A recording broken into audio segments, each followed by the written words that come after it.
take more than a few minutes of your day, saving time, and it may save you money. I just became eligible for Medicare, so I called to find a plan that fits my budget.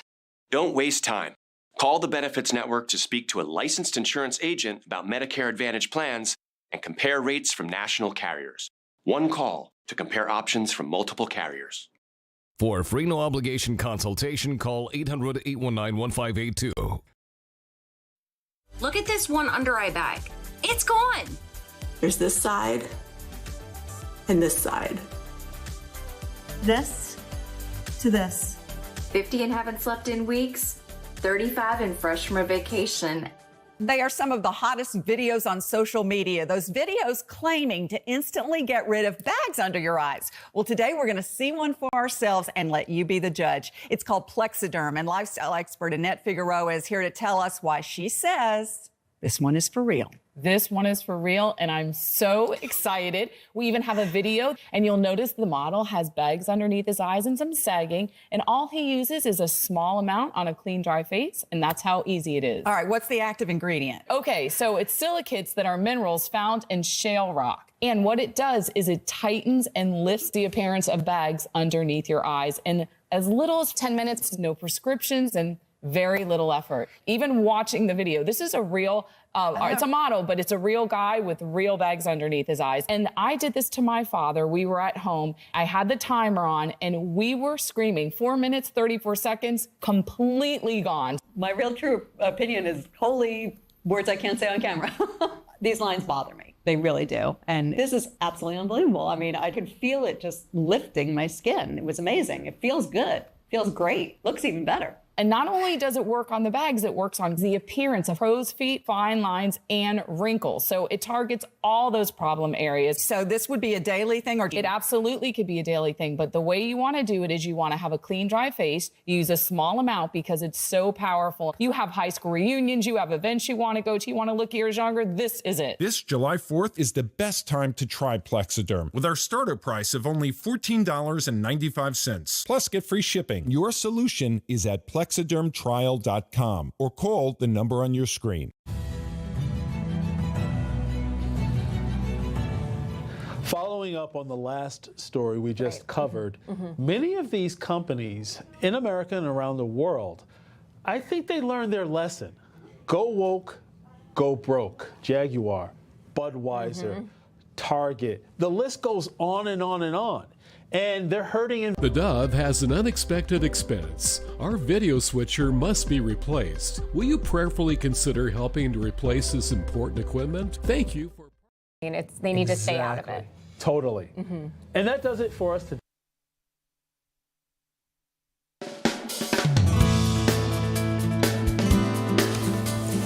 Good morning, good morning, good morning. Welcome to Mornings on the Dove. This is the place.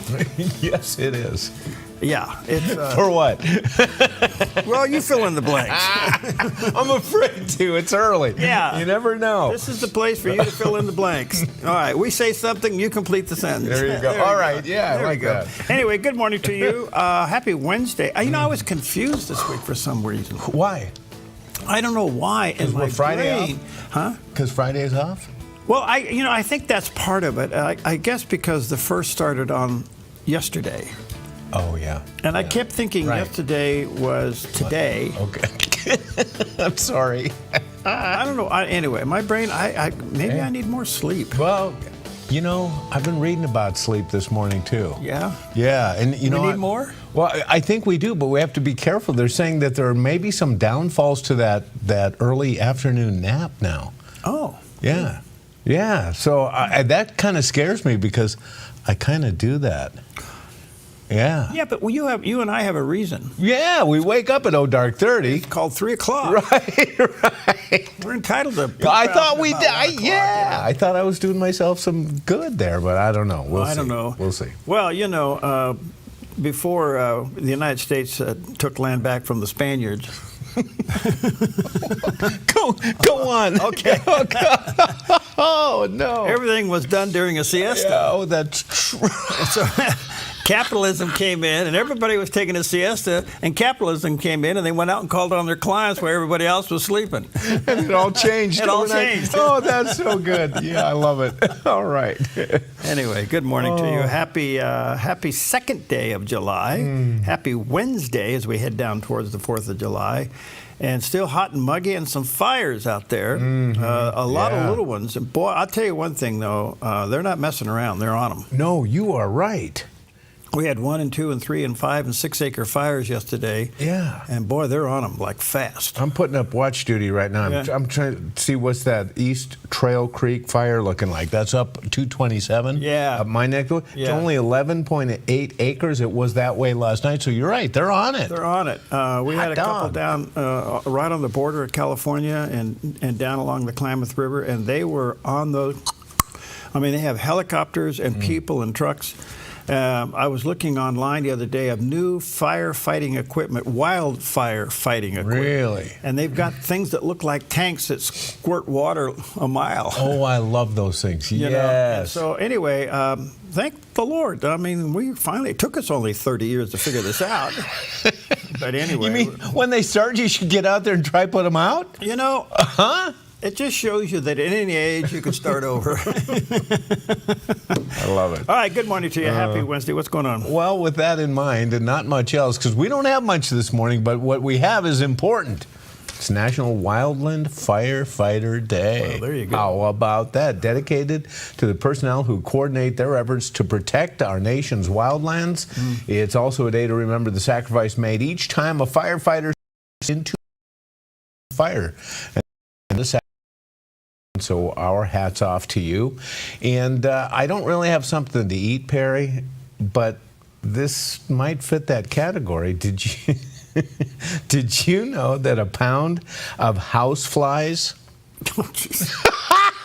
I love this contains more there you go. Yeah, run that. A pound of house flies contains more protein than a pound of beef.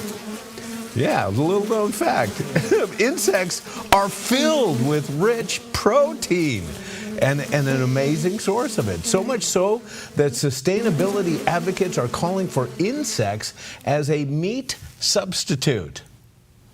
and the crowd went silent. So how do you skin and clean a fly? I'll take some fly fillet, please. Gee.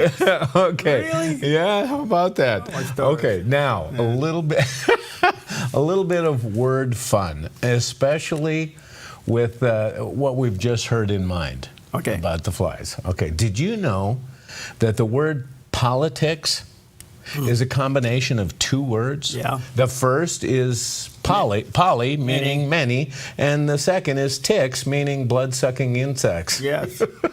Yeah. Yeah, it's, and you can, well, anyway. No, let it go. Come on. Oh, I see the eyes. No. You censored yourself there. Yeah, the only thing I can say is that look, I think I've come to the conclusion, because our family's been involved in it, Oh, you have. Yeah, and and we tried. Yes, you did. We got the dirty T-shirts and the stitches and the scars. Yeah. Okay, and don't get me. I think it's noble. I really do. I think public service needs to return to public service and statesmanship. It really needs to do that, and it is a little bloody. But at the end of the day, it's become so obvious what it is. Yeah. And so I think you almost have to purposely put levity into it. True. You really Or do. you will go crazy. Yes, you will. And it's not your life. Right. So anyway, so politics.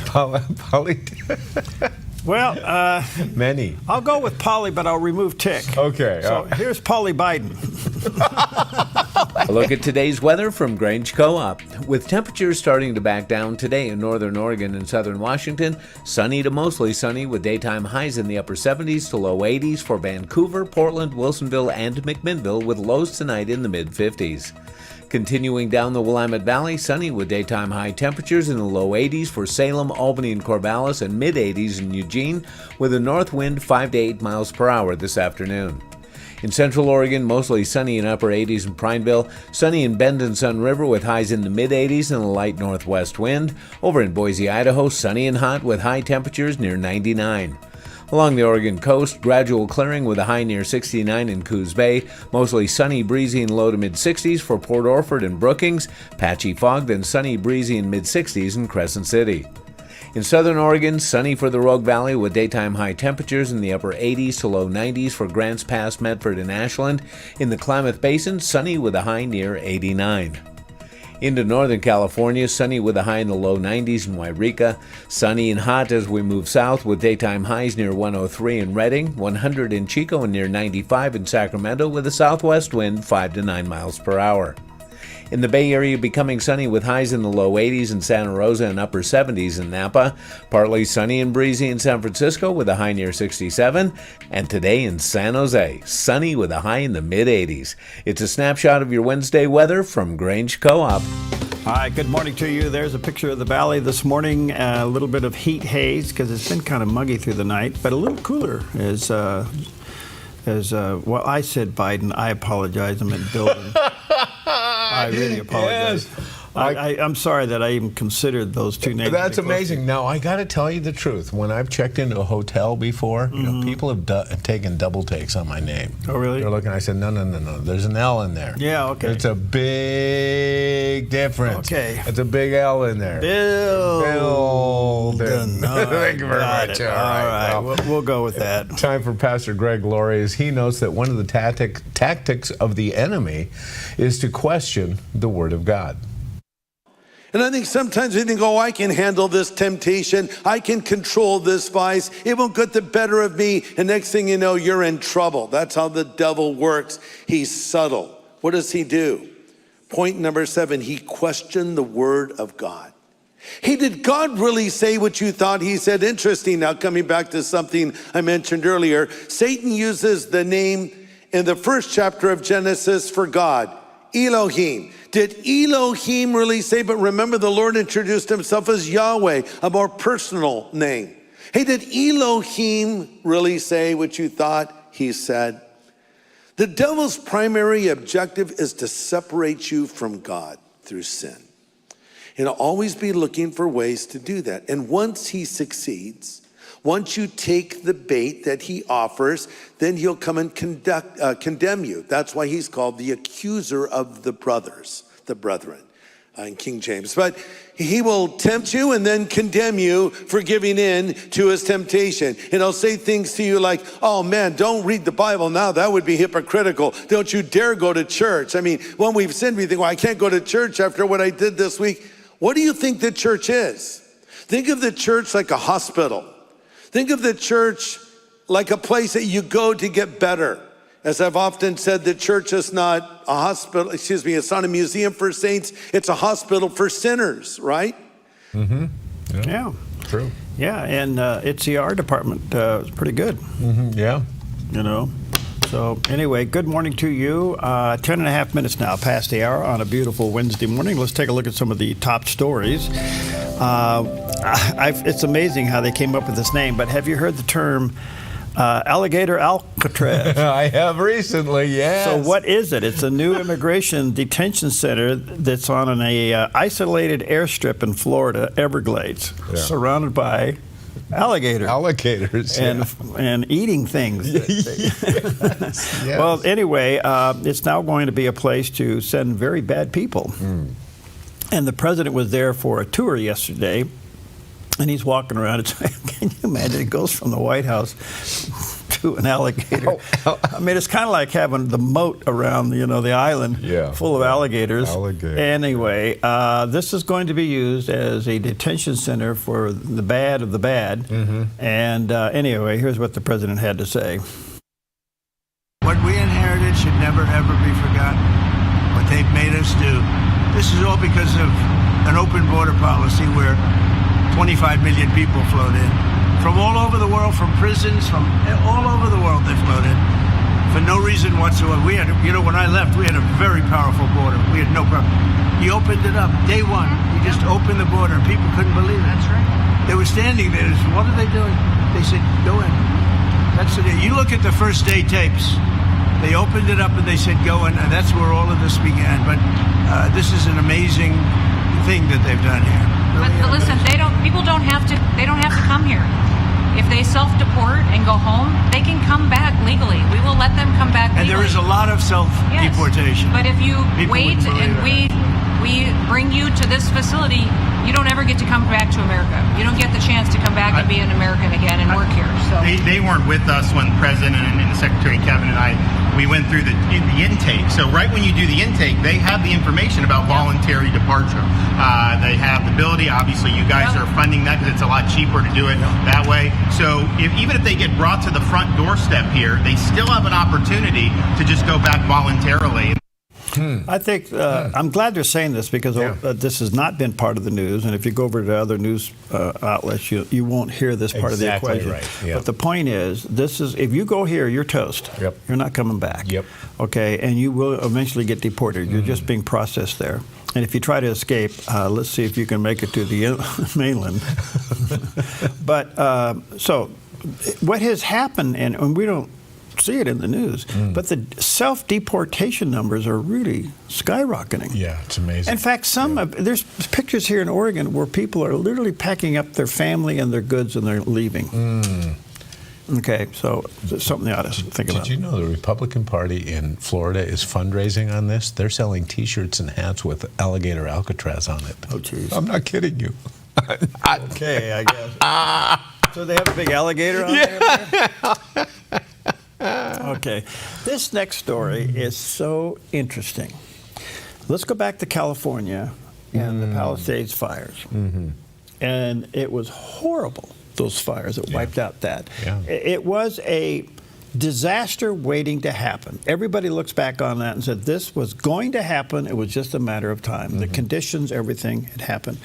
So Governor Newsom obviously blames President Trump. Okay, it was his problem. Somehow President Trump in the middle of the night left the White House and went down there and snuck around and lit the fire. Yeah. Started the fire. Okay. Right. Then after that becomes the looters and all the mess. And by the way, what's sad, you don't see the fire in the news anymore, but there's still hundreds of homes, thousands of homes that are just, they're toast, and people still can't get in there. So then all of the ICE riots and demonstrations occur. And Newsom wakes up one morning, Governor Newsom wakes up one morning and realizes he hasn't got any money to fix any of this. What do I do? I'm out of money. You're right. In fact, I had to borrow money to give illegals Medicare or Medicaid. Yeah, exactly. Okay, got to keep all that straight. So he says, well, okay, Uncle Donnie, can I borrow some money? Can I have money? Yeah. Okay, yes. What a deal. You know what's really interesting about that? They need money now to clean up from the riots, the anti-ICE riots, that they claimed were mostly peaceful. Yeah. What do they need money for? Mostly peaceful protests. Well, there you go. That destroyed property. I mean, what a contrast between the story you just gave us with Governor DeSantis in Florida and the president and alligator Alcatraz and the way that these things are handled down there, and California, the opposite end of the spectrum. It's amazing. Yes. So here he is out of money. His state's within 45 days of bankruptcy, and he has to lean into the guy that he criticized for causing all of this to borrow money. Well, guess what? The deal maker. The art of the deal maker. Is going to loan him the money. Yes, he is. And I'm going, whoa! You talk about taking control of the narrative. Yeah. So SBA is going to get involved. I don't know how they do all of this, but SBA is going to get involved, and Small Business Administration, and they're going to help California. By the way, they're not giving it to them; they're loaning it to them. Now, here's the problem. Okay. What? Does California have the means to pay it back? Not right now. No. So, are they going to loan the money and then default? It's the American way, I guess. No fault. Spend it. Don't worry about it. Okay. Yeah. Well, then the other little story, which is kind of interesting. Speaking of the money. Follow the money. President Trump and CBS apparently have settled. As you remember, President Trump was suing CBS not for $1. No, not $1 million. No, not $500 million.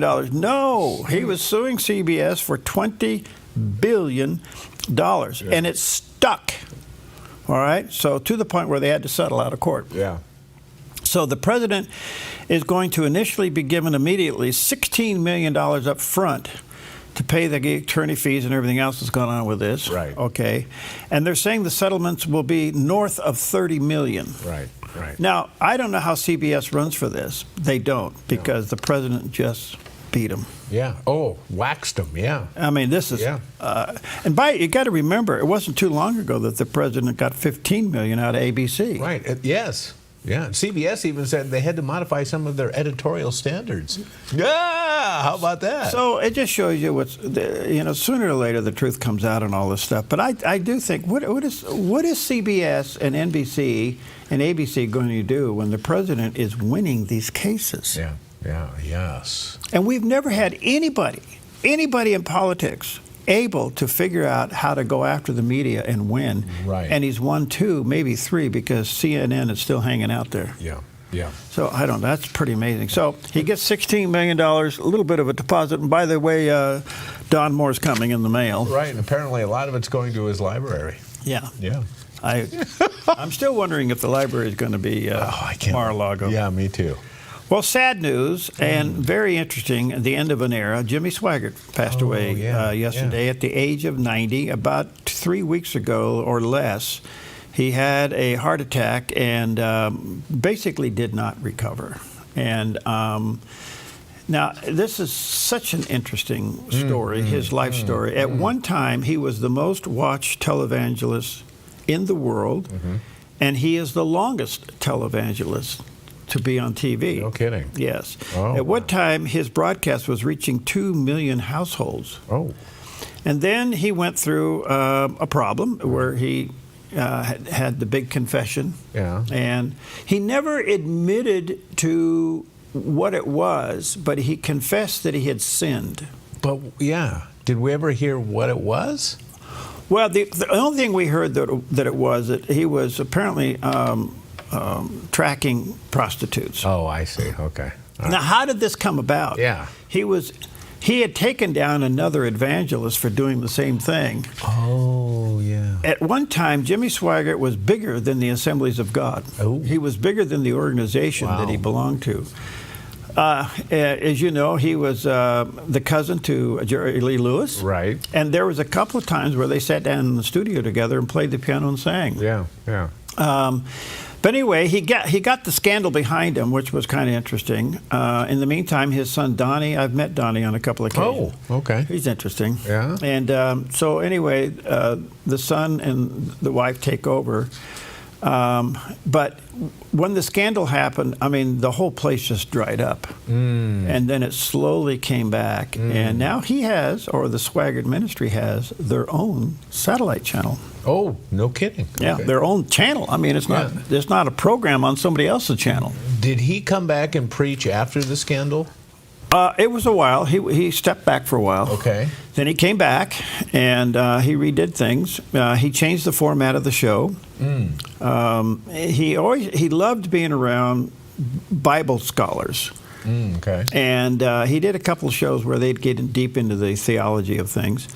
And that program is still kind of there on their network. They have a different form of it.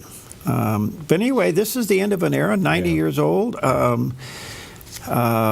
It all started, he was born in 1935, and he launched a full-time ministry in 1955, and the way he went, and boy, from Baton Rouge, Louisiana, his worship center down there is really remarkable. He had a college. I'm not sure what happened to the college, but I always say, and I learned the hard way, I shouldn't say I learned the hard way, I just learned the lesson. It wasn't a hard lesson, it was a good lesson. One of our professors, my first year in Bible college, at the end of the class, and what was it? It was hermeneutics. He gets up, and you know, your professor is bigger than God. Yeah, well, yeah. They get up there and you kind of go, okay, what do they say? Yeah, he's going to grade you. Yeah. And he said, my closing comments to this class today is, never. I thought, well, he's going to do a Winston Churchill. Yeah, it sounds like it, yeah. Never name a ministry after yourself. Oh, really? Yeah. Oh. And he said, because you just made it one generation. Oh, yeah. And if you stumble, you lose everything. Wow. Well, it's good advice. Good advice. Yeah. Anyway, God bless the Swagger. By the way, you know what was a really interesting thing about Jimmy Swagger? One other little comment. He attended the funeral of Charles Stanley. Okay. And during the funeral of Charles Stanley, there sits Jimmy Swaggart and his family there in the church. And the comment was made that Charles Stanley would listen to Jimmy Swaggart's worship music from his house to the office every day. Really? Yes. And it was rumored, if I can put it that way, that Charles Stanley was very charismatic. Oh, this is all news. And he had great regard for Jimmy Swaggart. And apparently they did talk on the phone back and forth. But if you were to look at them on TV, you couldn't see two opposites. They seem very much opposite. But they were buddies. Interesting. Very interesting. Oh, wow. All right. So we're buddies. We think alike. Yes. We walk alike. That is not surprising.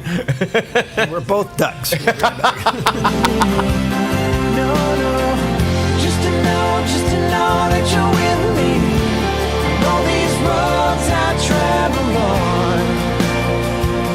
When all I have Wildfire season is coming. Are you ready? All it takes is one small ember to level a home. Reduce any fire hazards around your home and property to prevent an escaped fire from spreading out of control and to protect your home from an oncoming wildfire. It's called Defensible Space, and it works. Go to keeporegongreen.org to learn more. Since 1987, Four Seasons Nursery has been the gold standard in the green industry here in Southern Oregon. Tim Albert and his friendly staff continue to offer the best plants and most accurate knowledge to create your dream landscape. At Four Seasons Nursery on Crater Lake Avenue, you can let your imagination run wild with a huge selection of all things plant and gardening for both inside and outside beautification. Whether it's a flower for your windowsill, one of our beautifully renowned signature hanging baskets, or a complete landscape design for your entire property, Four Seasons Nursery can help you every step of the way with design services, workshops, and more. Let your imagination run wild as you immerse yourself in their nursery filled with beauty that knows no bounds. Four Seasons Nursery, 5736 Crater Lake Avenue, 5736 Crater Lake Avenue, 1/2 mile north of Vilas Road, 541-779-5603, 541-779-5603.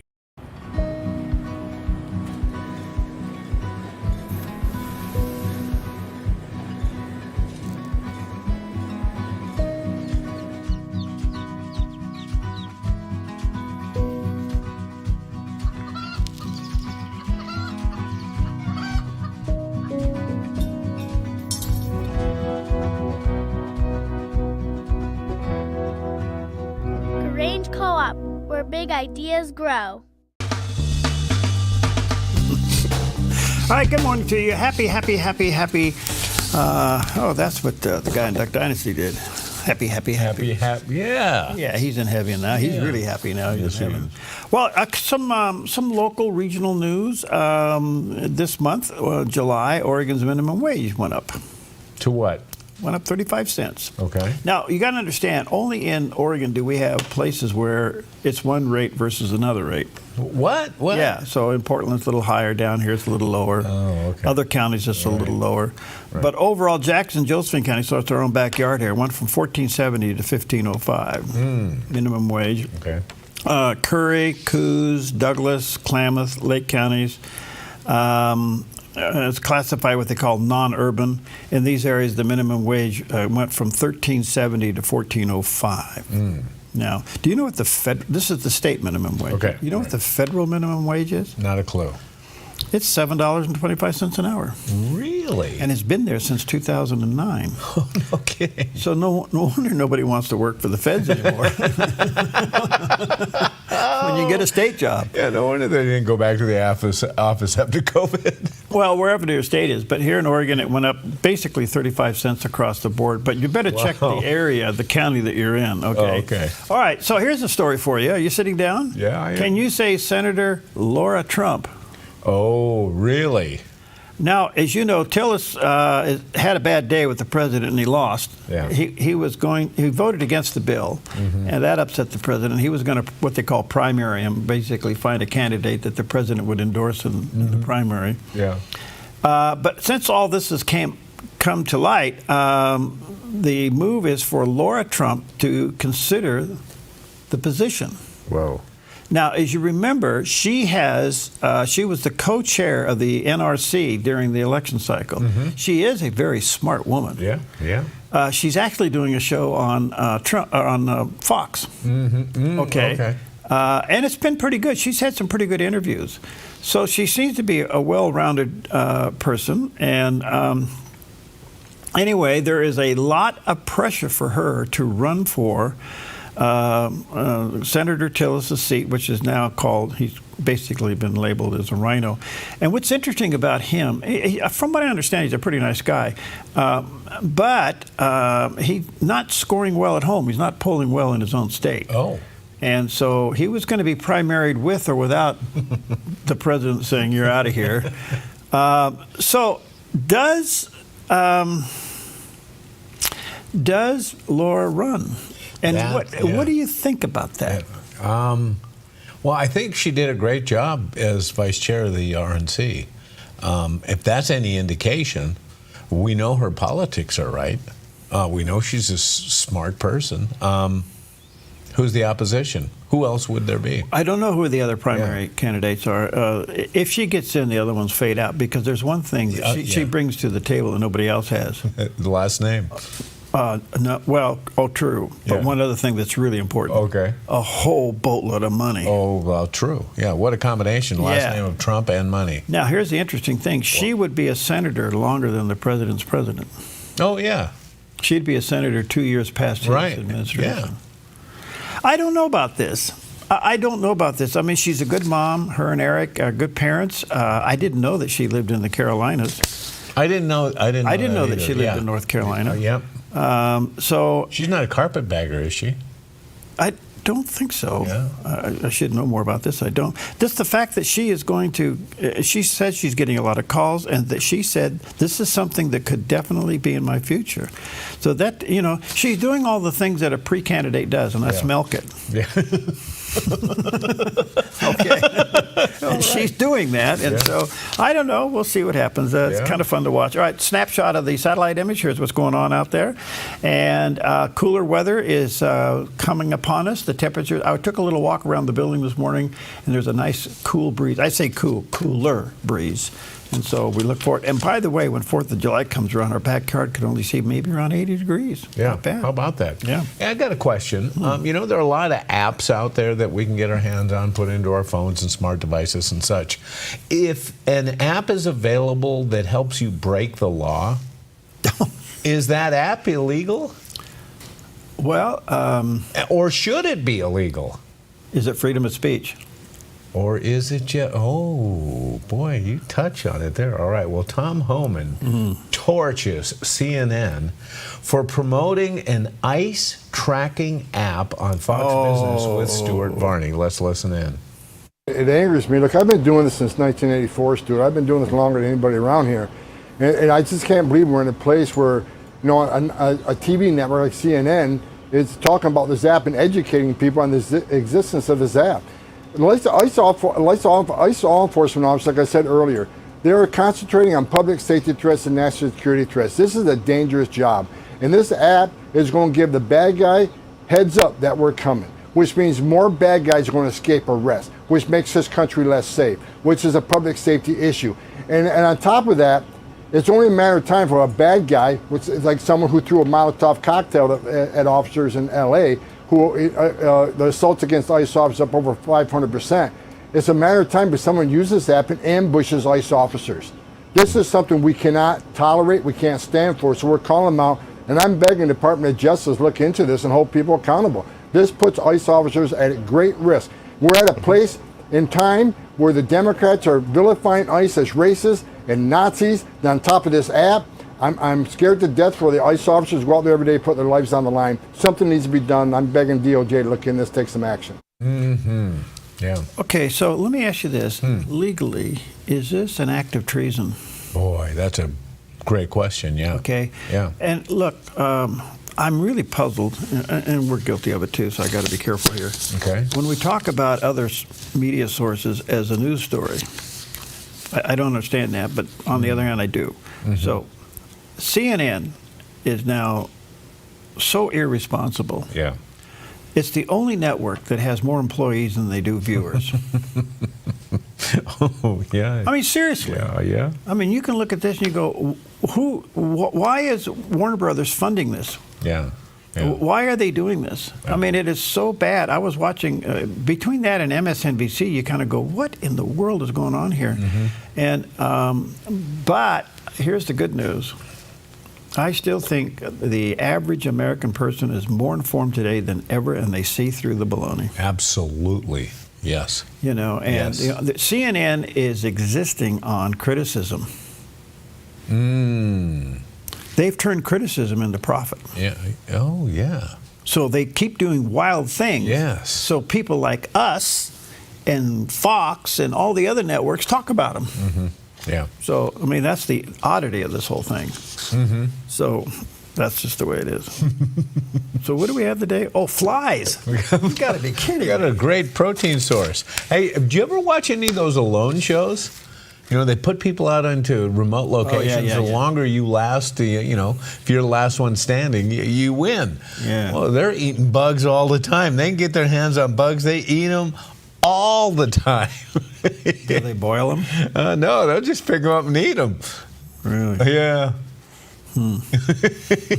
Really? Yes.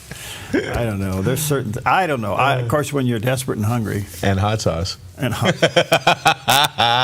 Okay. All right. Hot sauce washes flies down. There you go. We'll be right back.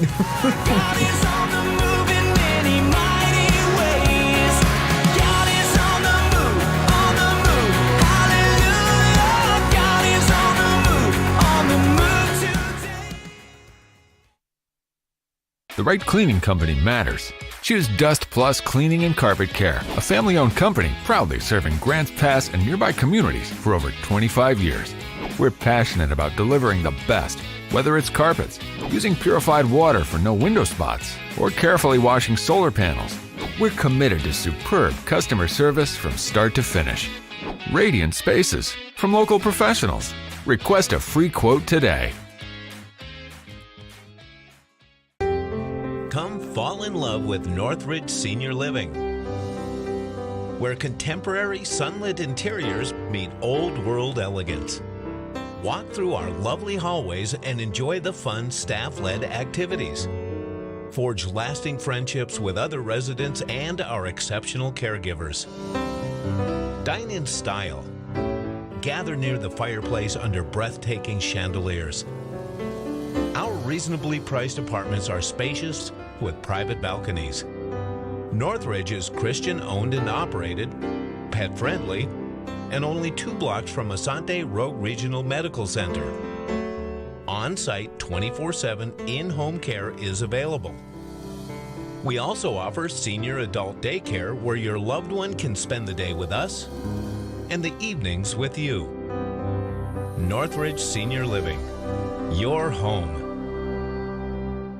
30 seconds or less. That's the length of a soundbite in a typical news story. If you're lucky, you can't really learn much in 30 seconds. It takes time to ask questions, learn, and explore the facts to really understand. Focus Today on the Dove TV and Radio does just that. We give you an hour covering several issues and newsmakers in depth. So don't settle for quick soundbites. Get to the heart of a story and understand better. Focus Today, weekdays on the Dove TV and Radio. All right, welcome back. 25 minutes before the hour on this beautiful Wednesday morning, the second day of July. It's hard to believe that we're moving on into a new month here. Let's check in with CBN News Watch. They got a little bit of an update of the big BBB. Now, the big, beautiful bill got through the Senate yesterday by 1 vote. It was 50 to 51. It goes over to the House, and apparently 20 Republicans have taken the scalpel out. Oh. And they want it on the president's desk by Friday. That's the goal. Kind of a, you know, little bit of a ceremonial goal to have it on the desk Friday, 4th of July. But 20 Republicans yesterday backed off away from it in the House. And so I think what happens is he gets the bill that he wants with what he wants in it, but the spending part of the bill is going to get butchered pretty hard. Yeah. So that's the other thing. And then the other thing about the Middle East are more countries thinking about joining the Abraham Peace Accord. Big question. Big deal. Let's check in with CBN Newswatch. This is CBN Newswatch.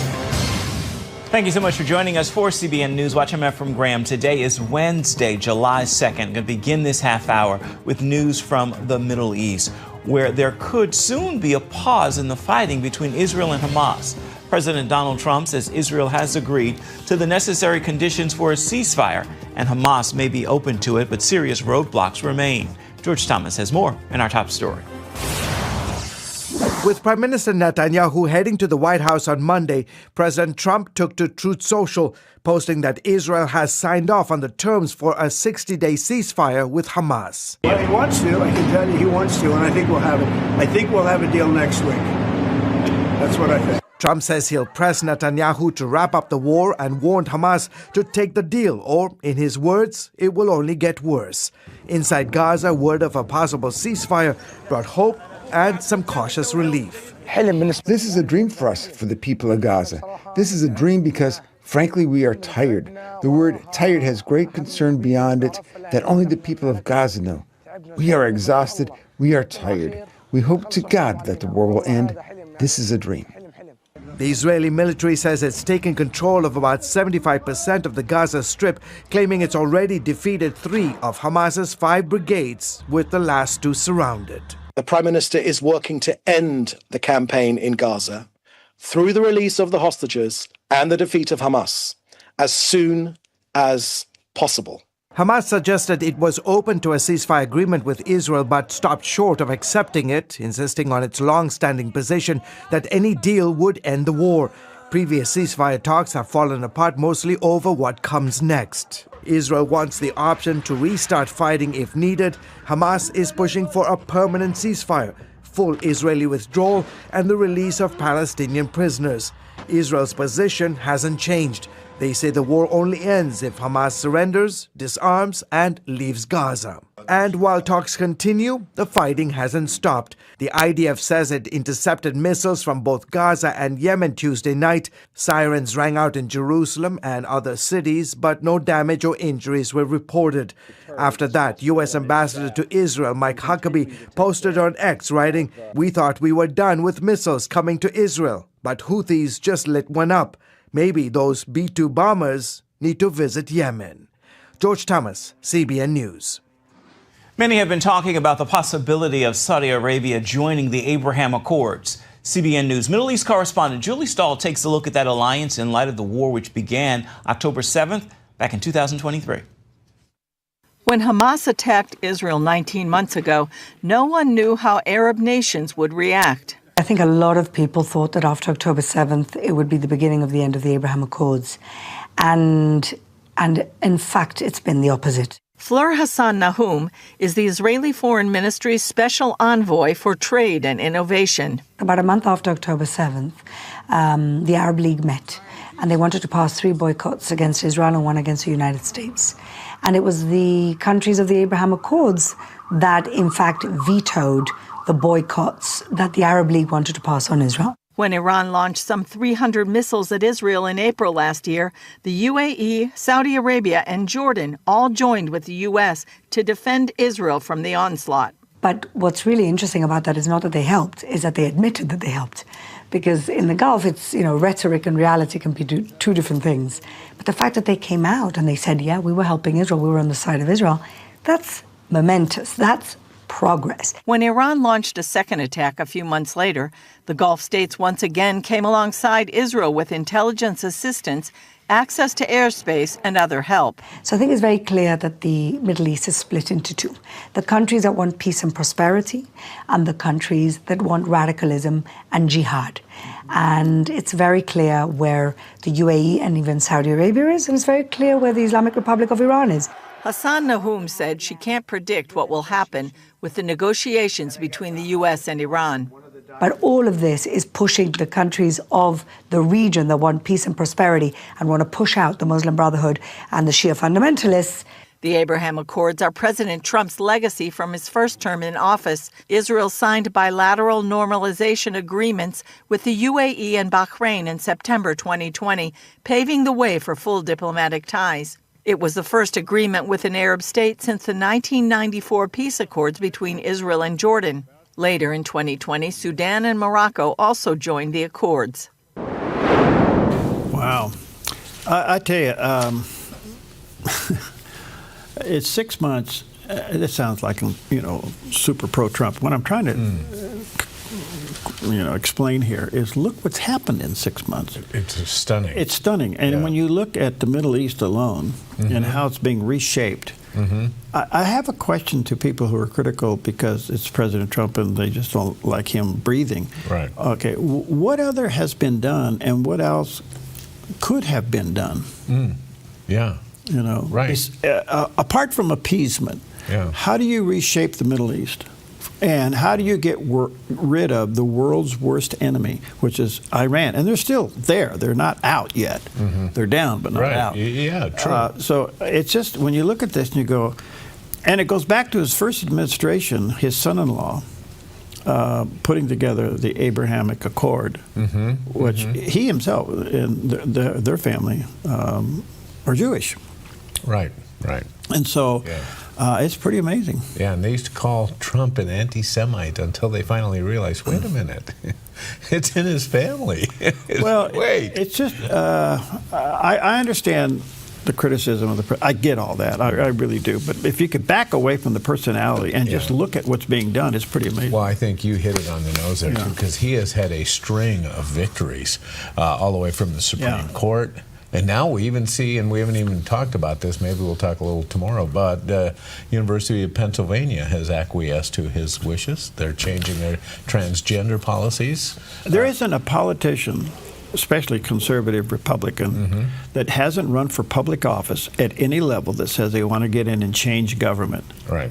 And they get in, they become a part of government. They are, yes, exactly. Okay. This guy comes in, he has no political background, and he does everything that every politician said they were going to do during their campaign, and he's hated for it. Right. I don't know. It's a mystery to me. Yeah. But that's why we love our meteorologist, because he just bends with the wind. Here he is. A look at today's weather from Grange Co-op. With temperatures starting to back down today in northern Oregon and southern Washington, sunny to mostly sunny with daytime highs in the upper 70s to low 80s for Vancouver, Portland, Wilsonville, and McMinnville, with lows tonight in the mid-50s. Continuing down the Willamette Valley, sunny with daytime high temperatures in the low 80s for Salem, Albany, and Corvallis, and mid-80s in Eugene, with a north wind 5 to 8 miles per hour this afternoon. In central Oregon, mostly sunny in upper 80s in Prineville, sunny in Bend and Sun River with highs in the mid-80s and a light northwest wind. Over in Boise, Idaho, sunny and hot with high temperatures near 99. Along the Oregon coast, gradual clearing with a high near 69 in Coos Bay, mostly sunny, breezy, and low to mid-60s for Port Orford and Brookings, patchy fog, then sunny, breezy, and mid-60s in Crescent City. In southern Oregon, sunny for the Rogue Valley with daytime high temperatures in the upper 80s to low 90s for Grants Pass, Medford, and Ashland. In the Klamath Basin, sunny with a high near 89. Into northern California, sunny with a high in the low 90s in Wairika. Sunny and hot as we move south with daytime highs near 103 in Redding, 100 in Chico, and near 95 in Sacramento with a southwest wind 5 to 9 miles per hour. In the Bay Area, becoming sunny with highs in the low 80s in Santa Rosa and upper 70s in Napa. Partly sunny and breezy in San Francisco with a high near 67. And today in San Jose, sunny with a high in the mid-80s. It's a snapshot of your Wednesday weather from Grange Co-op. Beautiful, beautiful day in the neighborhood. All right. Well, if you have never been there and have a chance to go, by all means, do it. And it was on this day in history that the 24-hour guard is first posted at the Tomb of the Unknowns at Arlington National Cemetery. On July 2, 1937, a solemn tradition began at Arlington National Cemetery, one that would endure through storms, darkness, and even war. On that day, for the first time, the Tomb of the Unknown Soldier was guarded around the clock. The United States Army posted a 24-hour honor guard symbolizing a nation's eternal promise that no American service member buried here, unknown but never forgotten, would ever stand alone. These sentinels, members of the elite 3rd U.S. Infantry Regiment, the Old Guard, march in perfect precision, 21 steps in each direction, pausing 21 seconds, reflecting the highest military honor, the 21-gun salute. They do not flinch. They do not speak. Through snow, rain, or the darkest nights, they remain watchful and unwavering. Sentinels wear no rank, so they never outrank the unknowns. Every hour or every half hour in the summer, a changing of the guard ceremony takes place, continuing a sacred duty, performed with honor, discipline, and absolute precision. What began on that summer day in 1937 continues to this day, a silent vigil of honor, respect, and remembrance. It is amazing. Gives me goosebumps just watching that. We've been there and watched that. But it's and just the whole process they go through. But you don't think they're out there when we're home sleeping. They're out there in the storm. 24/7. Yeah. I've seen them with snow on their heads and the rain dripping off their hats. And God, it's amazing. Beautiful. All right, let's take a quick break and barbecue some fries. We'll be right back.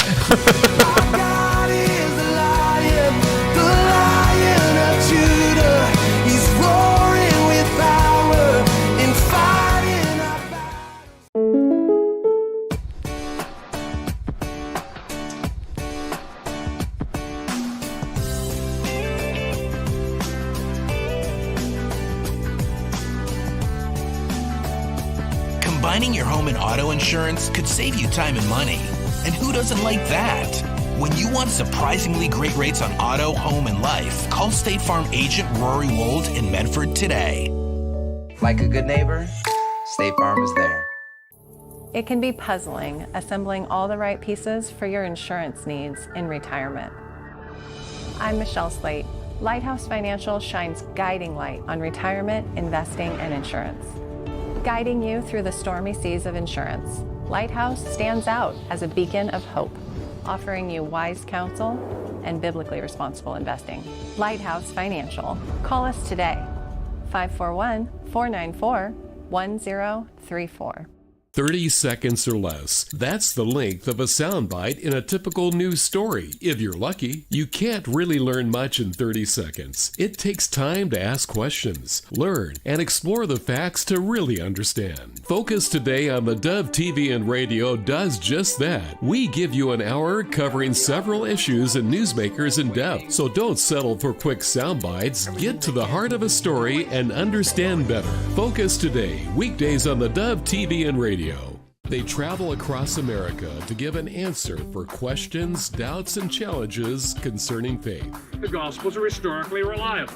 Their mission, present truth, faith, and help people find purpose. Not based on blind faith. Join them as they strive to make a lasting impact on lives and hearts for Christ. They're either all wrong or one of them's right. I got to go to the Gospels of Matthew, Mark, Luke, and John. Don't miss Give Me an Answer, weekdays at 3 on the Dove TV.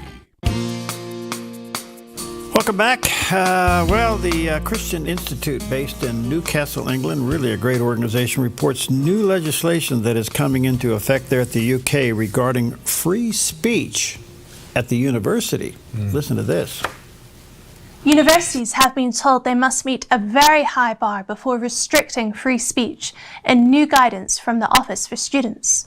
The Higher Education Freedom of Speech Act, which the guidance relates to, will come into effect on the 1st of August and will require universities to promote freedom of speech or risk severe fines. The Watchdog's Director for Freedom of Speech and Academic Freedom, Arif Ahmed, explained the importance of students knowing that they can freely share lawful views and opinions and be prepared to hear a range of views as part of their studies. This includes things that they may find uncomfortable or shocking. Its chief executive reported the organization is determined to ensure universities continue to be the essential places in society where academic freedom and free speech within the law are prized and given the utmost protection. Well, let's see if it sticks. Yeah.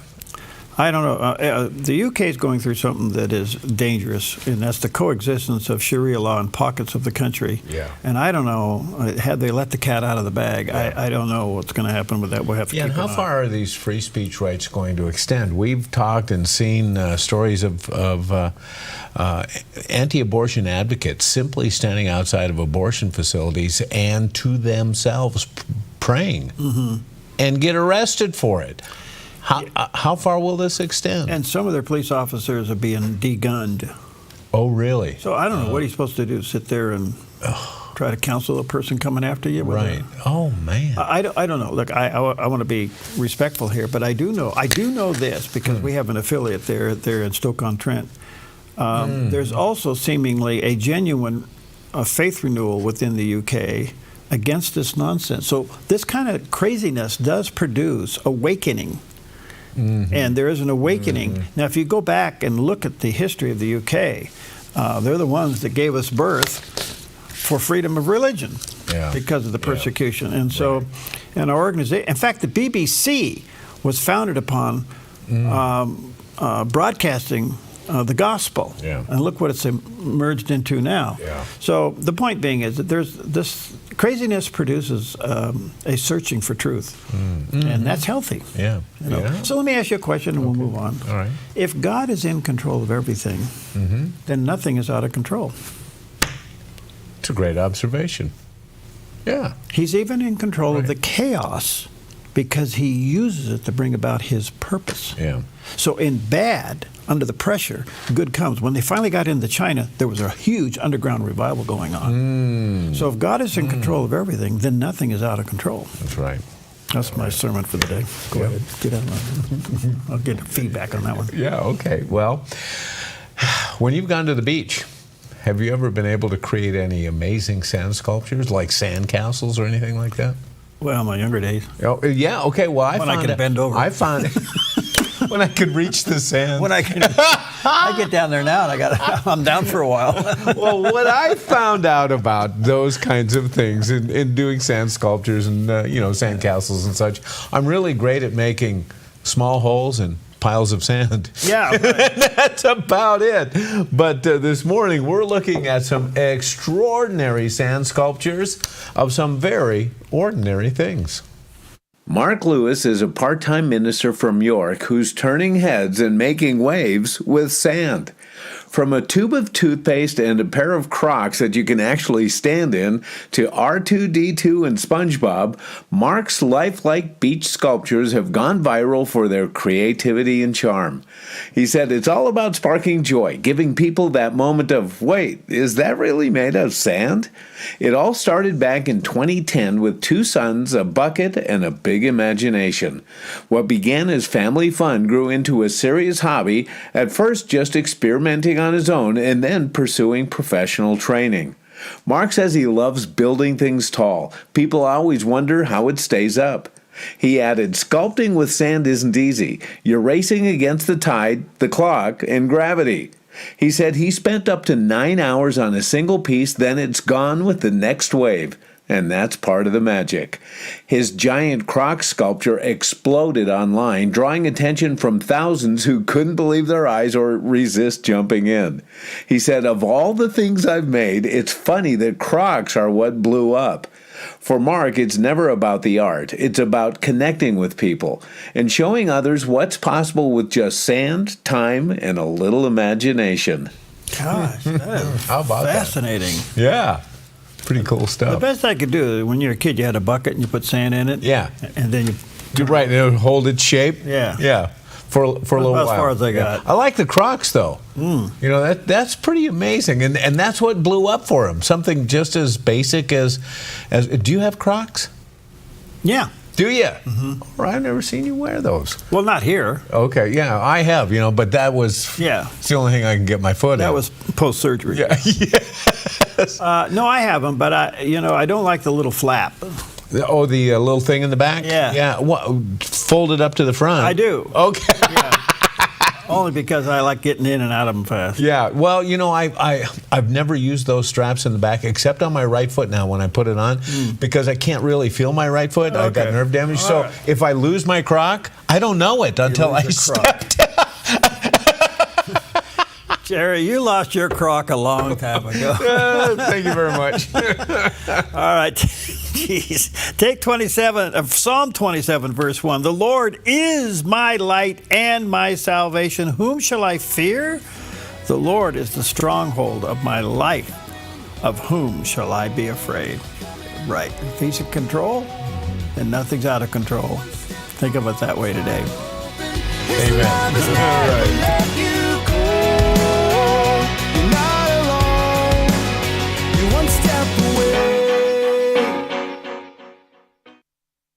The Dove has an unexpected expense. Our video switcher must be replaced. It's an important device and will cost $47,500. Will you prayerfully consider helping with this expense? Thank you for partnering with the Dove.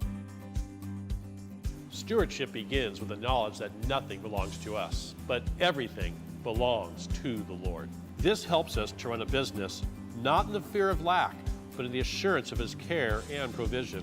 Such a perspective eliminates the drive to sell and replaces it with a heart that says serve.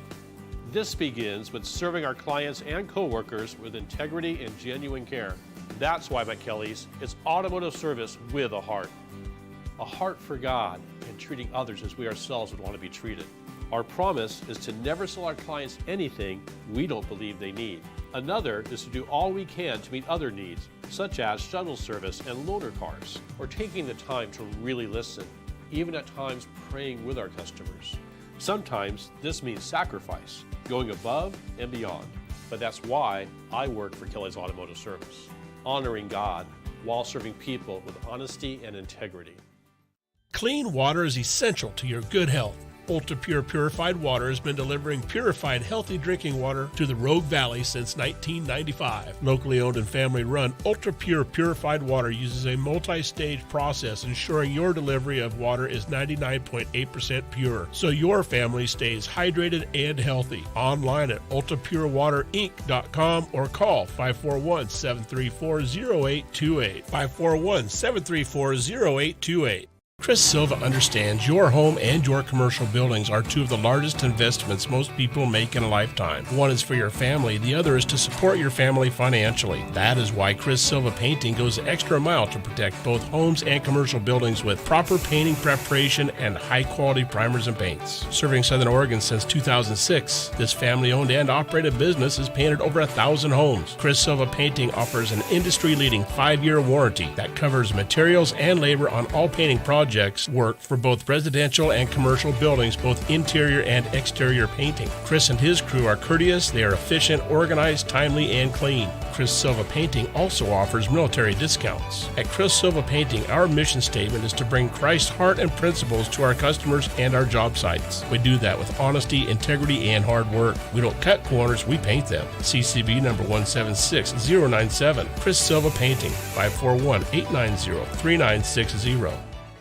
The Dove has an unexpected expense. Our video switcher must be replaced. Will you prayerfully consider helping to replace this important equipment? Thank you for partnering with the Dove.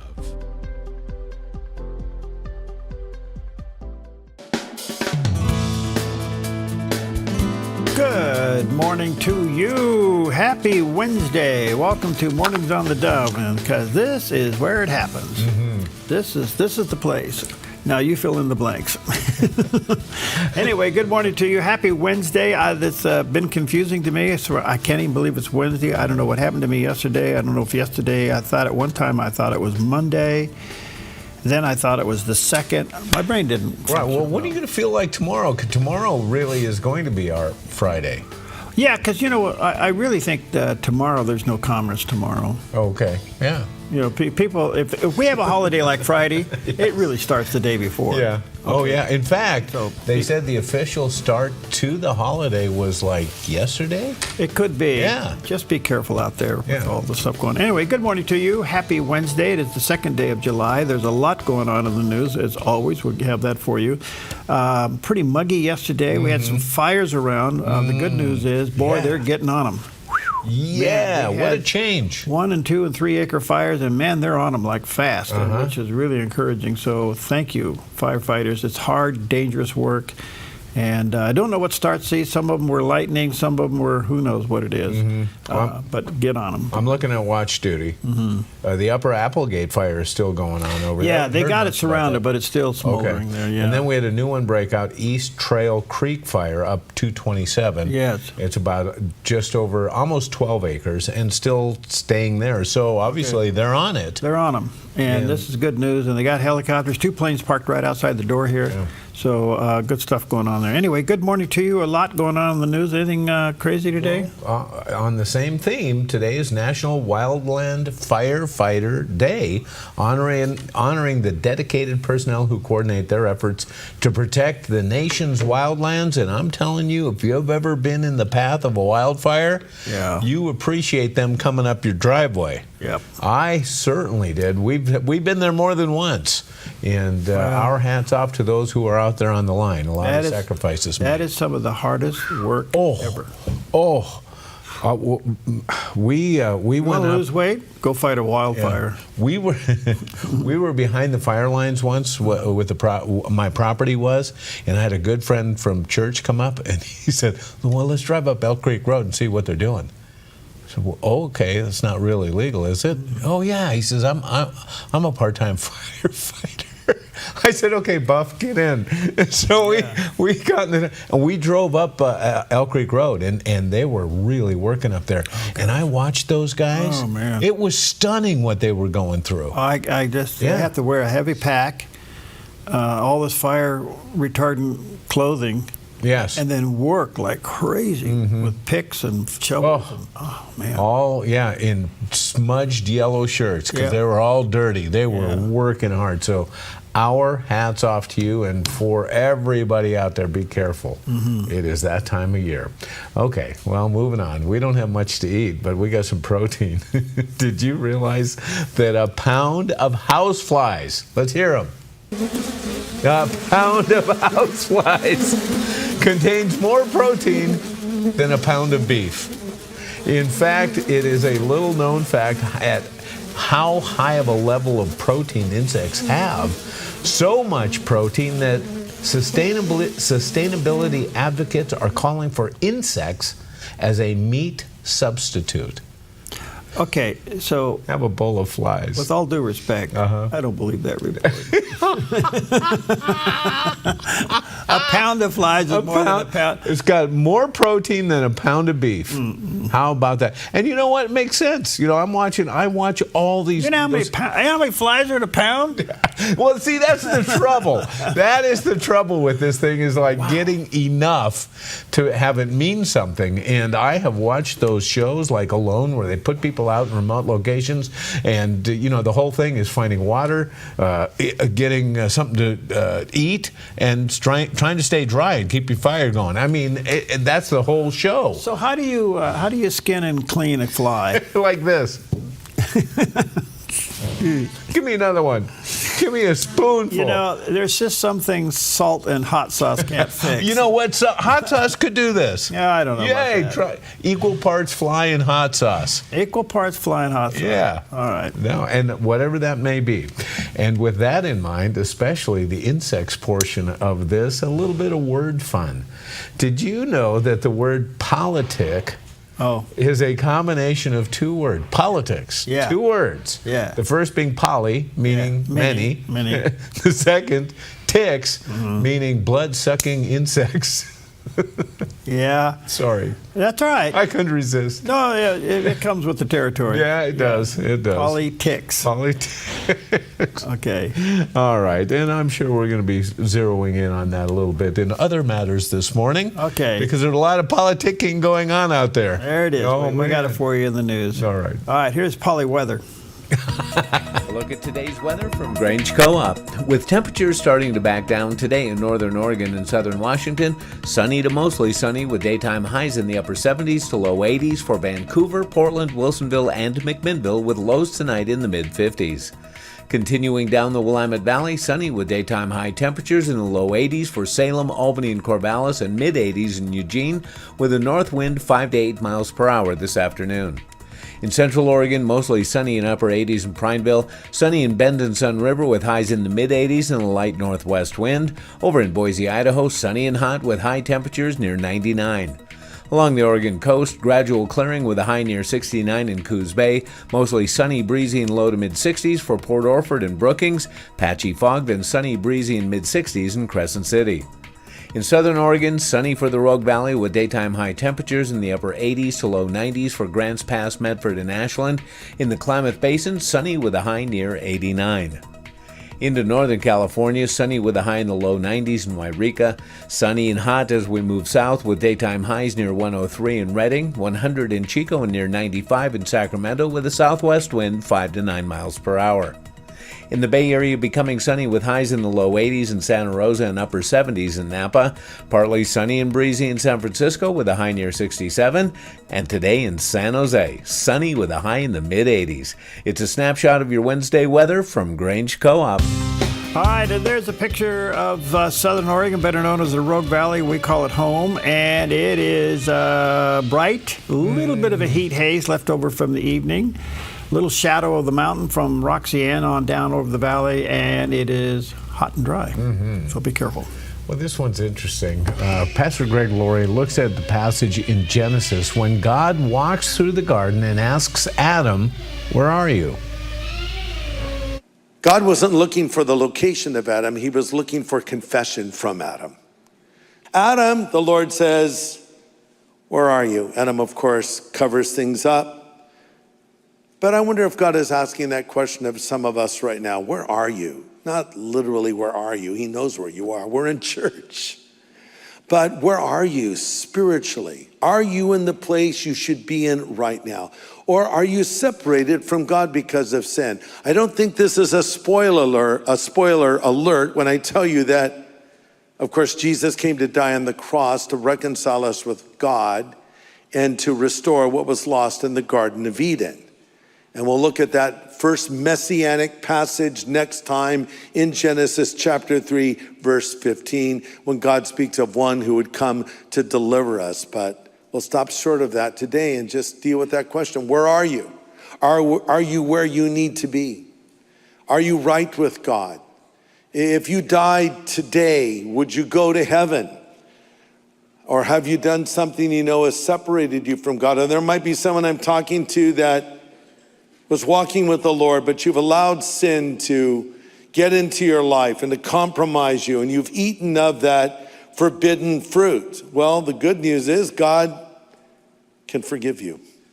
The Bible says if we will confess our sin, He's faithful and just to forgive us of our sin and cleanse us from all unrighteousness. You have to admit your sin. Stop making excuses for it. Stop blaming others for it. And just say, I am guilty, I'm sorry, forgive me. And He will. Yeah, I think we make it pretty complicated, don't we? Yeah. Whosoever. Yeah. So take time to be with the Lord. All right, let's take a look at some of the top stories today. And a couple things going on. Yesterday was kind of an interesting day. I didn't know, I kind of knew this, but when you stop and think about it, it's kind of interesting. We have an island in the United States. It's been now given the name as Alligator Alcatraz. And what it is, it's an isolated airstrip in the Florida Everglades, and the president visited there yesterday. And apparently this is going to be the new home for really bad people, especially bad immigrants. Yeah. If you're the bad of the bad, you're going to get sent to Alligator Alcatraz, which is kind of a play on words, but it is in the Everglades, and between there and real land, hard land, is a lot of alligators and things that eat things. So anyway, here's what he had to say when he was over there. What we inherited should never, ever be forgotten. What they've made us do. This is all because of an open border policy where 25 million people flowed in. From all over the world, from prisons, from all over the world they flowed in. for no reason whatsoever. We had, when I left, we had a very powerful border. We had no problem. He opened it up day one. He just opened the border, and people couldn't believe it. That's right. They were standing there. What are they doing? They said, go in. That's it. You look at the first day tapes. They opened it up and they said, go in. And that's where all of this began. But this is an amazing thing that they've done here. But listen, people don't have to come here. If they self-deport and go home, they can come back legally. We will let them come back legally. And there is a lot of self-deportation. Yes. But if you wait and we bring you to this facility, you don't ever get to come back to America. You don't get the chance to come back and be an American again and work here. So they weren't with us when the President and Secretary Kevin and I, we went through the intake. So right when you do the intake, they have the information about voluntary departure. They have the ability. Obviously, you guys are funding that because it's a lot cheaper to do it that way. So even if they get brought to the front doorstep here, they still have an opportunity to just go back voluntarily. Okay. And I think that's a part of the responsibility of the press is to communicate that to the American people. Yeah, the truth.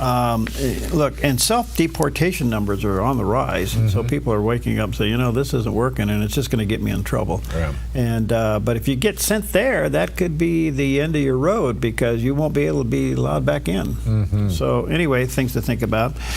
In the meantime, this is an interesting story. Governor Newsom is an interesting governor down in California, and he's blamed president for everything, including, I guess, fog that comes into the Bay Area. Anyway, as a result of the Palisades fire down there, which was devastating, which was everybody, scientists, firefighters, politicians all said this was going to happen someday, and it did. And all those homes were destroyed, and then come with all of the anti-ICE riots and demonstrations and everything else. Well, the states basically run out of money to fix things. Clean up from the riots, which were supposed to be peaceful. Oh, yeah. I thought these were peaceful riots. Right, that's why they need money to clean up from them. Okay, right. there you go. Yeah. And then from the Palisades fire and all these things that went on down there, because the state is basically bankrupt. It's operating on borrowed time.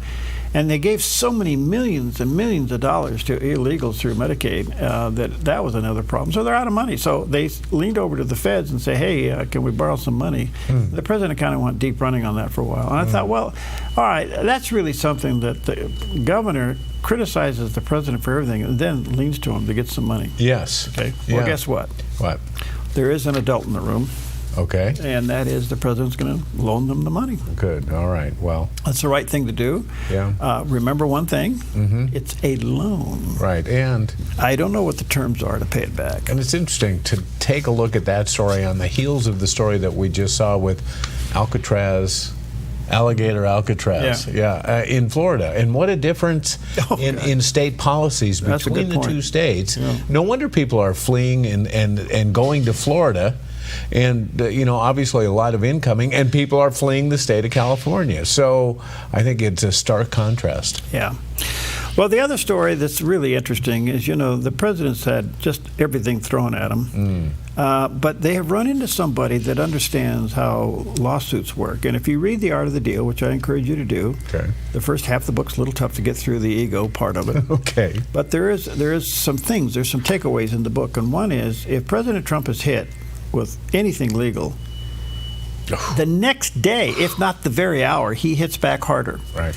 And that's what he did with CBS, and that's what he did with ABC. Well, ABC ended up paying him $15 million for a problem. And as you know, he sued CBS. Remember when they modified Kamala Harris's interview? Oh, do I remember? They chopped it all up to say something that she didn't say. Right, and to make it sound something like made sense. Right. Right. And Corey, he sued him for election interference, and the suit was for $20 billion. Okay. Well, again, that's a classic out-of-the-book thing. I'm going to hit you back harder. Oh, he did. Knowing that it was going to go to a settlement. Well, apparently he's going to get a check for $16 million up front to help pay all the legal fees. And the final settlement is going to be upwards of north of $30 million. Yeah. So somewhere between $20 billion and $50 million, the deal is made, and he walks away. So he wins. Yep. It's just pretty remarkable.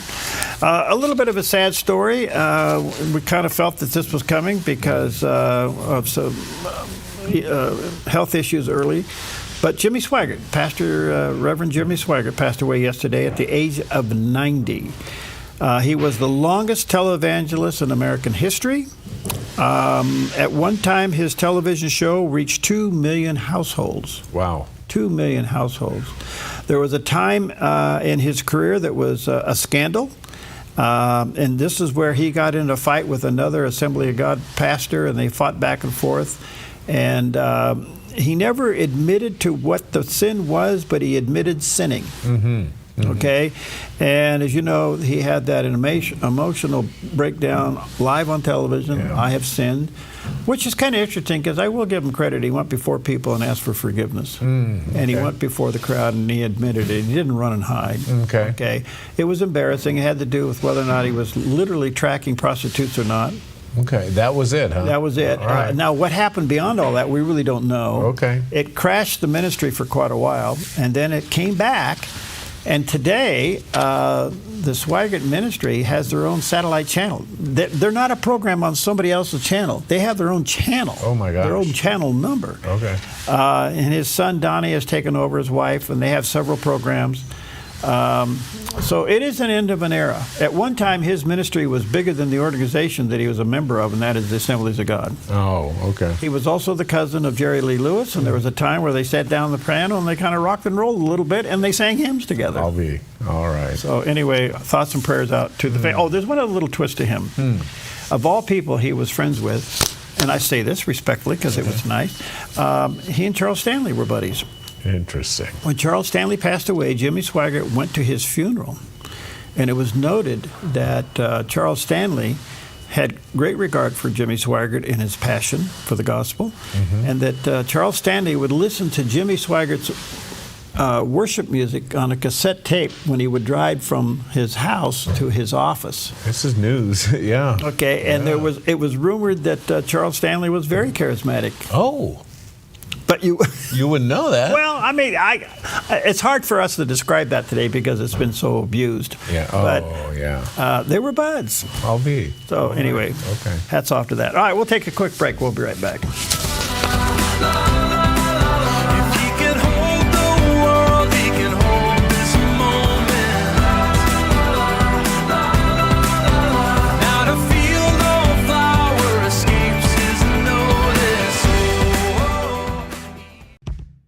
Your property demands equipment with more reliability, durability, and versatility built in.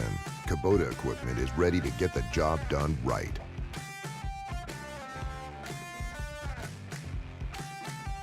Welcome to Rise Direct Primary Care. Imagine a healthcare experience where you're known by name, cared for like family, and treated with compassion. How is that possible? With an affordable, flat monthly membership, you receive unlimited primary care and minor urgent care visits. No insurance needed. At Rise Direct Primary Care, we offer a friendly, affordable healthcare experience where you get a whole hour with your provider. Located in Central Medford and accessible by phone or text, we can typically get you in the same or next day. We prescribe urgent care medications directly from our office, saving you a trip and wait time at the pharmacy when you'd rather be at home getting better. Personalized medical care with a human touch. Rise Direct Primary Care is all about healing the sick with compassion and keeping the healthy healthy. Rise Direct Primary Care. We're here for you. Visit risehealthdpc.com or call or text us 541-827-8603. 541-827-8603.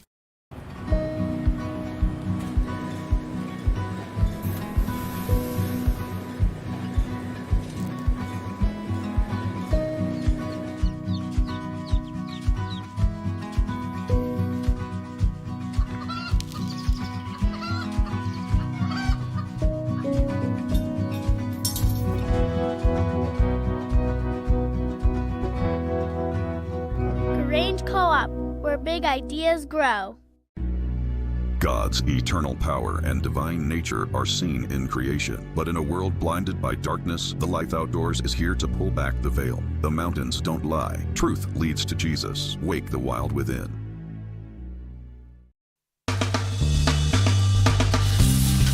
Good morning, 20 minutes past the hour on a beautiful Wednesday morning, second day of July. And we had summer yesterday and the day before. Yeah. And we'll have a little less summer today. Get down ever so slightly. Yeah. All right, some regional news here in our own backyard. Minimum wage in July goes up in the state of Oregon in most places. In our own backyard, Jackson and Josephine County, it went from $14.70 an hour to $15.05 an hour, so it's a 35% bump.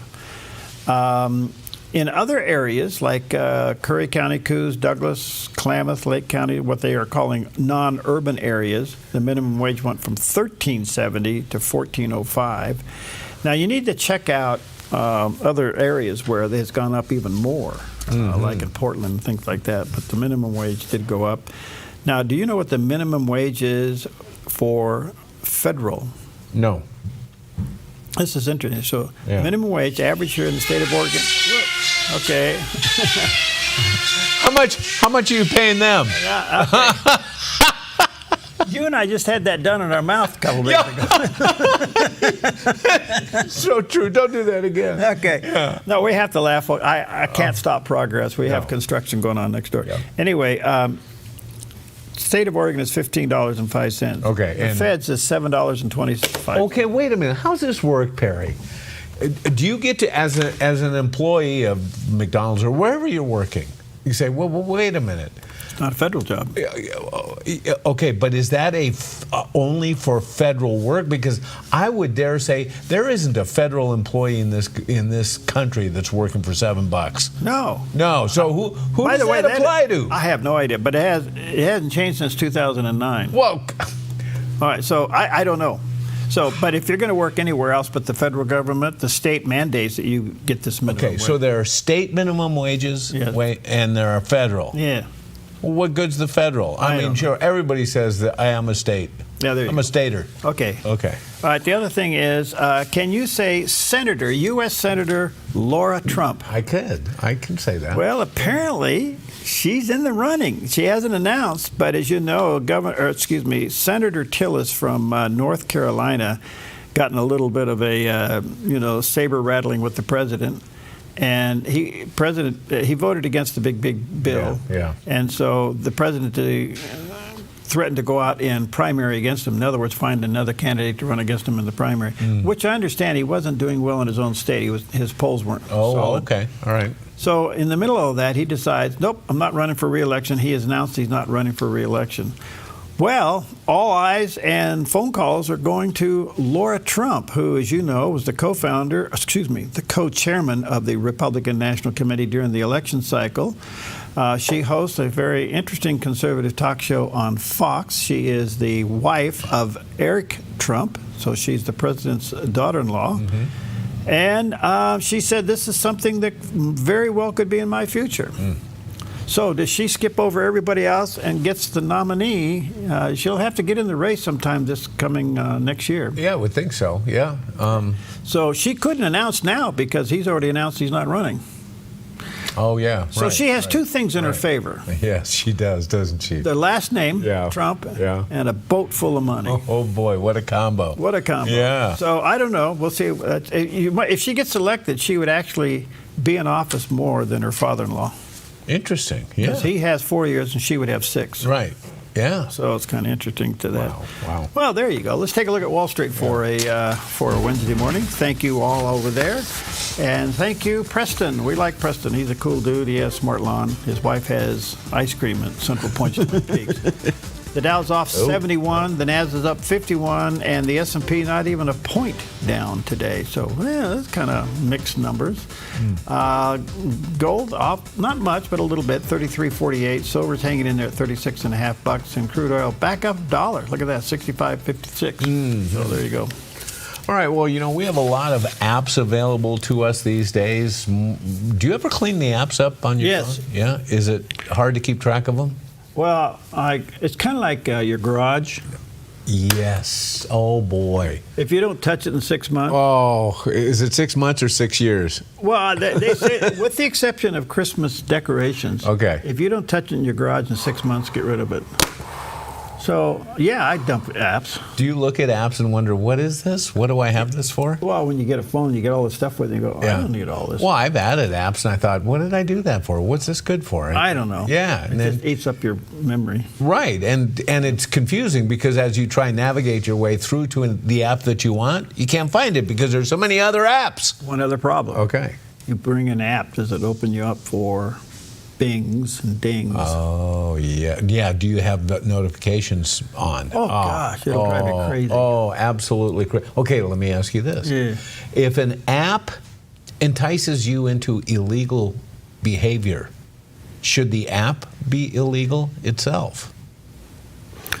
That's a great question. Well, Tom Homan has torched CNN for promoting an ICE tracking app on Fox Business with Stuart Varney. It angers me. Look, I've been doing this since 1984, Stuart. I've been doing this longer than anybody around here. And I just can't believe we're in a place where, you know, a TV network like CNN is talking about this app and educating people on the existence of this app. ICE law enforcement officers, like I said earlier, they are concentrating on public safety threats and national security threats. This is a dangerous job. And this app is going to give the bad guy heads up that we're coming, which means more bad guys are going to escape arrest, which makes this country less safe, which is a public safety issue. And on top of that, it's only a matter of time for a bad guy, which is like someone who threw a Molotov cocktail at officers in LA, who the assaults against ICE officers up over 500%. It's a matter of time, but someone uses this app and ambushes ICE officers. This is something we cannot tolerate, we can't stand for, so we're calling them out, and I'm begging the Department of Justice look into this and hold people accountable. This puts ICE officers at great risk. We're at a place in time where the Democrats are vilifying ICE as racist and Nazis. And on top of this app, I'm scared to death for the ICE officers who go out there every day, put their lives on the line. Something needs to be done. I'm begging DOJ to look in this, take some action. Wow. Well, you would think, yes, it should be illegal. Secondly, is it an act of treason by CNN promoting it? I would think so, yeah. Okay, what CNN is just amazing. It actually has more employees than it does viewers. Yeah, oh gosh. But here's the other thing. All right. Okay, how does this app work? It's got to be stealing information. It is. Well, you know what? I've been reading a little bit about this, and it not only talks about the app, how it's being used, but also the crowds that are responding to it. Because we know that a lot of the crowds that are coming out, the anti-ICE crowds, are paid protesters. And it turns out that they have tracked a number of these paid protesters are staying in boutique hotels in the area where they know ICE is operating. Then they get a notice in the middle of the night that ICE is going to conduct an operation, and they, through this app, then put with notifications, they wake everybody up and say, here's where the action is going to happen, and they mobilize the crowd and they get out there in anticipation of ICE coming in. So that's how they're using the app currently. So these are, a lot of these are crowds on demand for pay, and then they're using the app to alert them as they're staying in boutique hotels in the area waiting for the next action to occur. Now, I think what Tom Homan just said is the natural next step in the progression. Somebody's going to use the app to target ICE agents. Yeah. It's just hard to believe. It is. It is stunning. I don't know. It's stunning. And you wonder if there's also moles inside. Yes. ICE. In fact, that's what was speculated. The way they're getting the information out to the people that are manipulating moles. There's inside informants. That's what they're saying. Yes. So even the agency's got problems. Absolutely. Yes. Wow. Oh. Okay, I'm still trying to figure out a pound of flies. Well, it's like Dan says, what do you call a fly after you pull the wings off? A walk. Thanks, Dan. Well, there it is. There's the bell ringer for the day. I'm just repeating it. We'll be right back.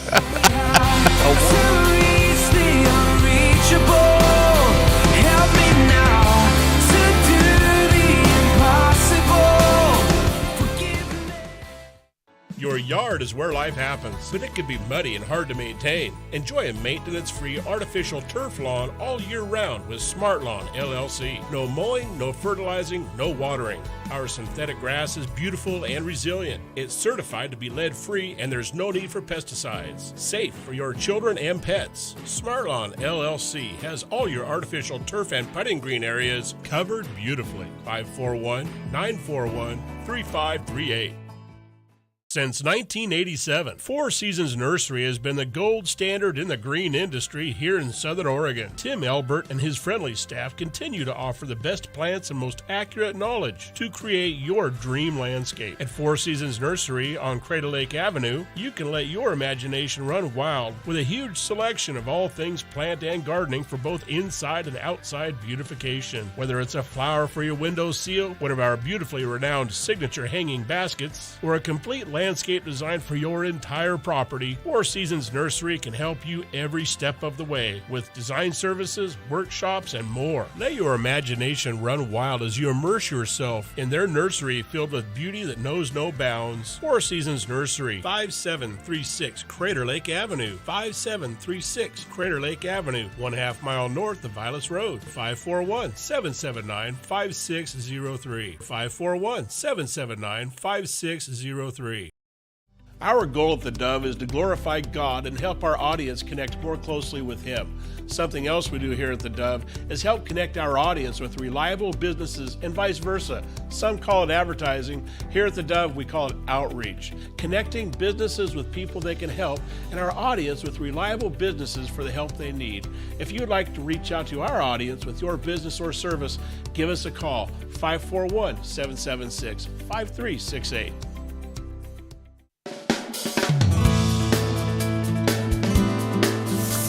Hi, good morning to you. Oh, wow. Okay. You okay? I'm telling you, it's the best part of the show. It never gets seen. You okay? Yeah, I'm okay. Okay.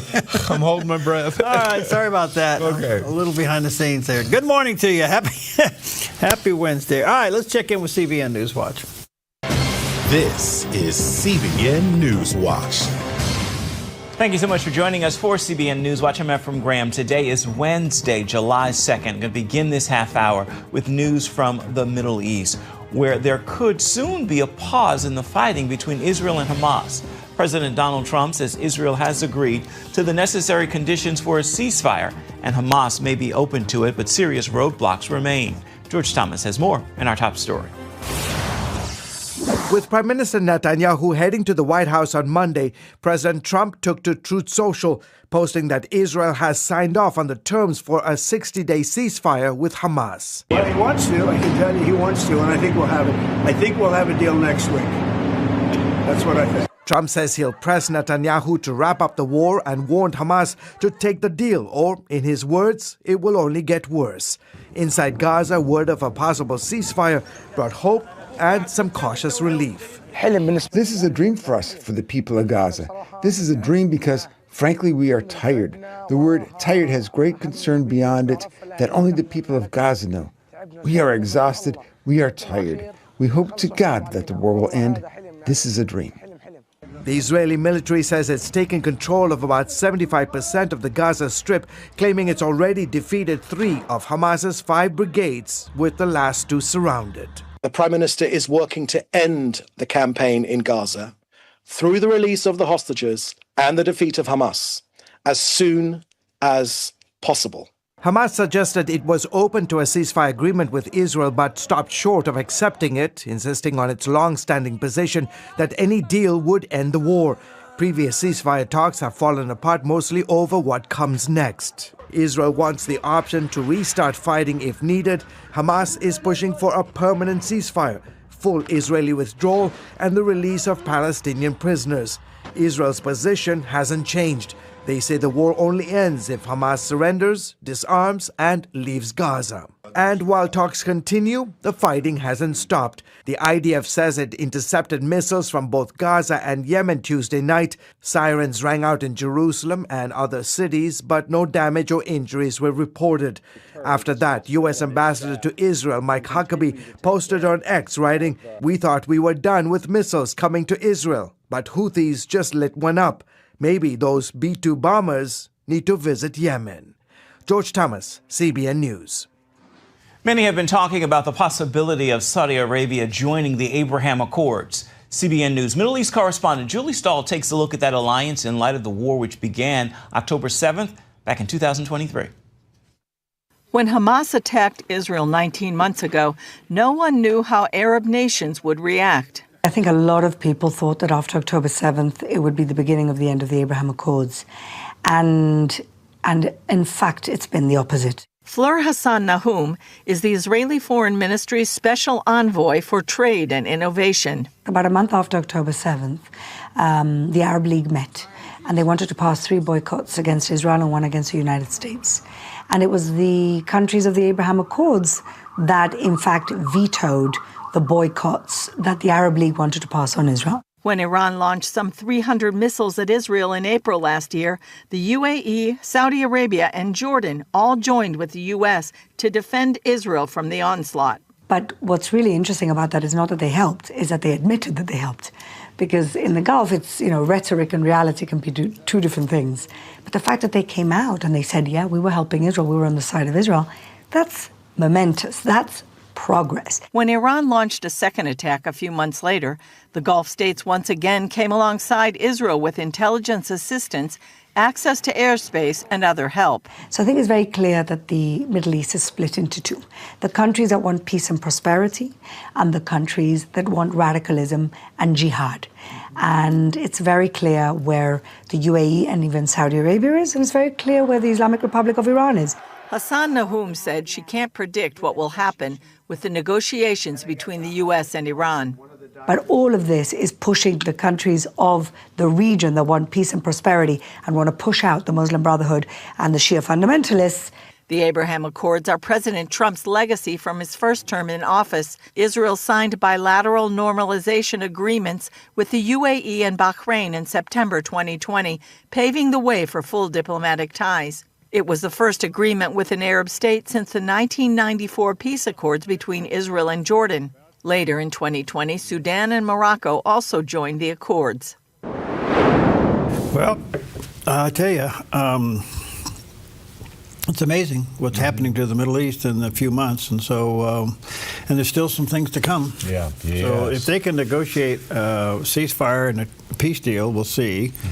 But I think according to Prime Minister Benjamin Netanyahu, who's coming to the White House, will not give in to the fact that it has to include hostages. Yeah, right. So we'll see how this all works out. All right, let's check out the weather, and here's the guy that can tell you all about it. A look at today's weather from Grange Co-op. With temperatures starting to back down today in northern Oregon and southern Washington, sunny to mostly sunny with daytime highs in the upper 70s to low 80s for Vancouver, Portland, Wilsonville, and McMinnville, with lows tonight in the mid-50s.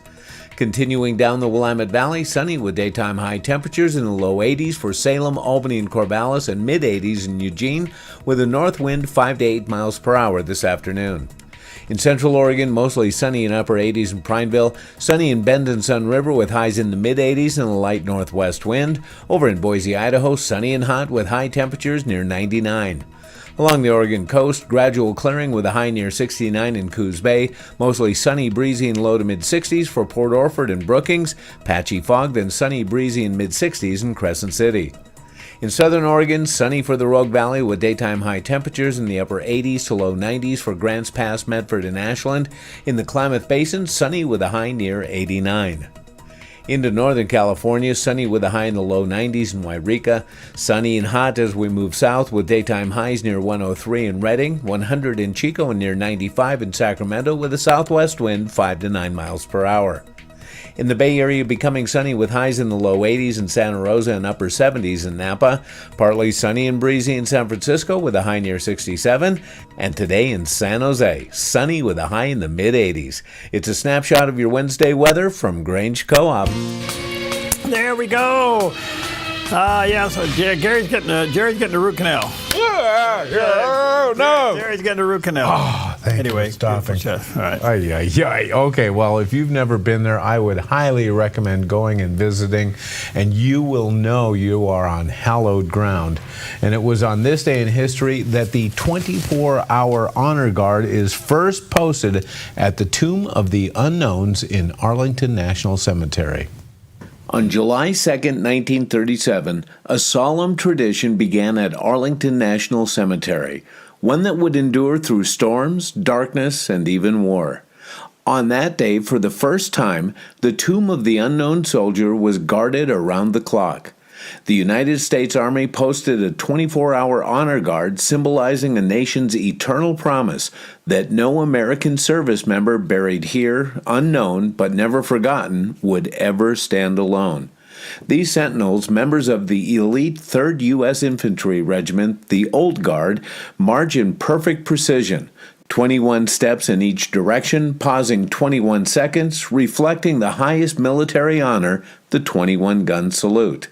They do not flinch. They do not speak. Through snow, rain, or the darkest nights, they remain watchful and unwavering. Sentinels wear no rank, so they never outrank the unknowns.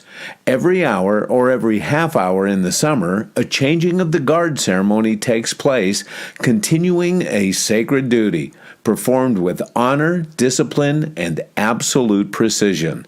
What began on that summer day in 1937 continues to this day, a silent vigil of honor, respect, and remembrance. Wow. It's fabulous. Fabulous. Well, on the heels of that, Samaritan's Purse, they have what they call Operation Heal Our Patriots.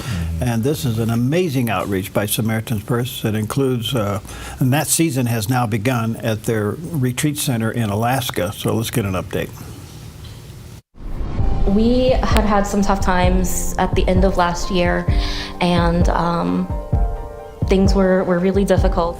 We've been married 24 years, and I put her through so much in the beginning when I come back, because I was in a dark place for a long time. It was a struggle coming back. There are life events that happen throughout your life that challenge your ability to connect with your spouse or resolve issues with others, right?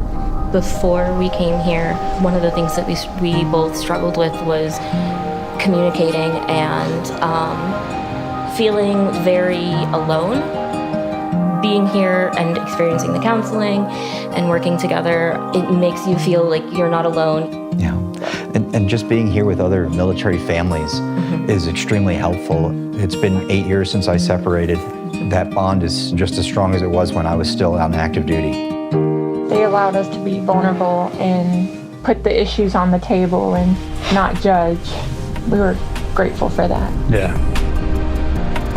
And I was in the darkest places. And I feel like I'm seeing the light. Because it don't end here. That's the great thing about it. They're telling us, they promise us, it doesn't end here. I might only be there for a week, but I'll be with them forever. The HOP isn't just a one and done type thing. We follow them afterwards with marriage retreats and reunions. They have a new family, a new village. We definitely needed this, and I can't imagine that any amount of marriage counseling a civilian provider would bring us any closer than we have here. My wife and I met with Chaplain Dan on our second night here, and at 11:25 we sat down and prayed, and we gave ourselves to Jesus.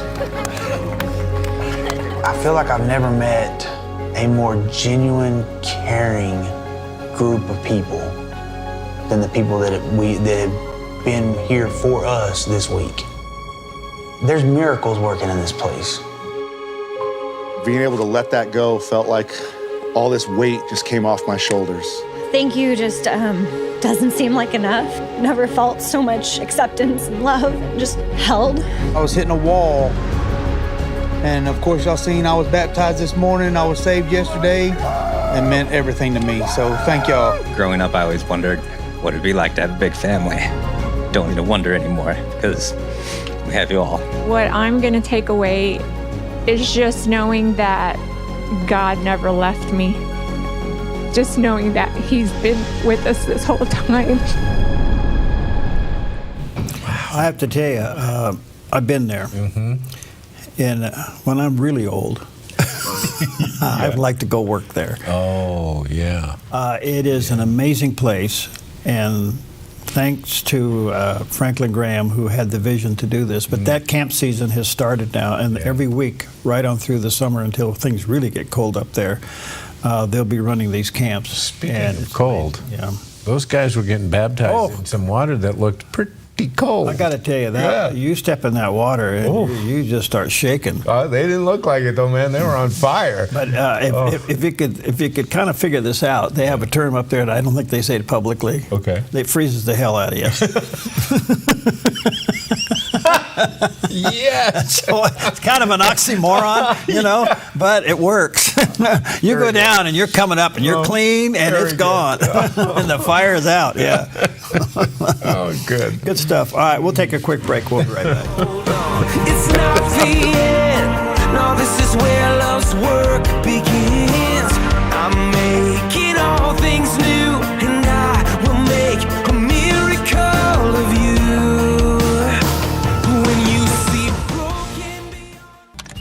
Black Flag Armory offers top brand affordable rifles, shotguns, handguns, and gear. We also offer an array of classes emphasizing safety, self-defense, and accuracy. We strive to provide the absolute best possible experience when buying a firearm. Family friendly for every skill level, Black Flag Armory in Midford and Grants Pass. Online at blackflagarms.com or 541-499-0779. 541-499-0779. It can be puzzling assembling all the right pieces for your insurance needs in retirement. I'm Michelle Slate. Lighthouse Financial shines guiding light on retirement, investing, and insurance. Guiding you through the stormy seas of insurance, Lighthouse stands out as a beacon of hope, offering you wise counsel and biblically responsible investing. Lighthouse Financial. Call us today, 541-494-1034. Clean water is essential to your good health. Ultra Pure Purified Water has been delivering purified, healthy drinking water to the Rogue Valley since 1995. Locally owned and family run, Ultra Pure Purified Water uses a multi-stage process ensuring your delivery of water is 99.8% pure, so your family stays hydrated and healthy. Online at ultrapurewaterinc.com or call 541-734-0828. 541-734-0828. The most challenging things that happens when you're doing interviews is you interview somebody that their answer is yes, no, yes, no. Those are very, very difficult to do, and you hope it's over real soon. Then you have those that you ask a question to, and they just go on and on and on. I mean, you could literally leave the set, go out and have a hamburger, and come back, and they're still answering the question. Focus Today, weekdays at 8 on the Dove Radio and TV.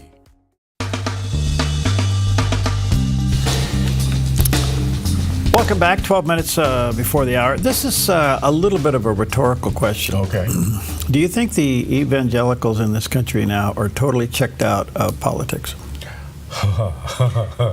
Now, Trump has divided us. Yes. Okay. Yeah. The country's divided. Yes. A lot of ministries are failing. Okay. Okay. Yeah. And are we exhausted from being involved? And is that a soft spot for the future?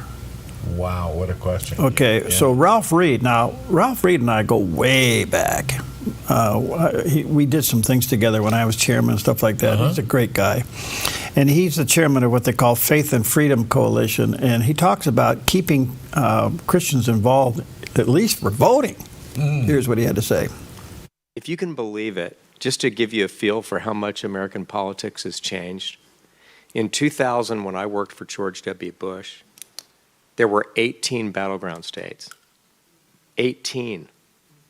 Today there are, what, 5?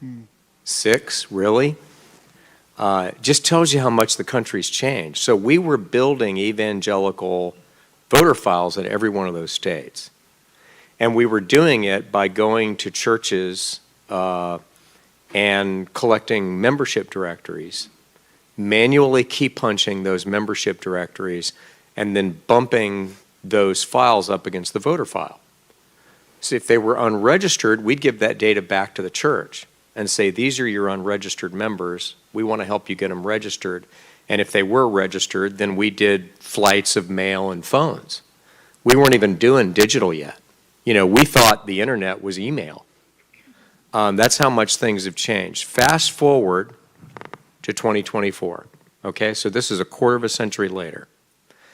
At Faith and Freedom Coalition, my organization, working with the data partners that we work with, our primary data partner is Data Trust, which is the voter vault for the Republican Party, but we have other faith-based and for-profit data partners that we work with.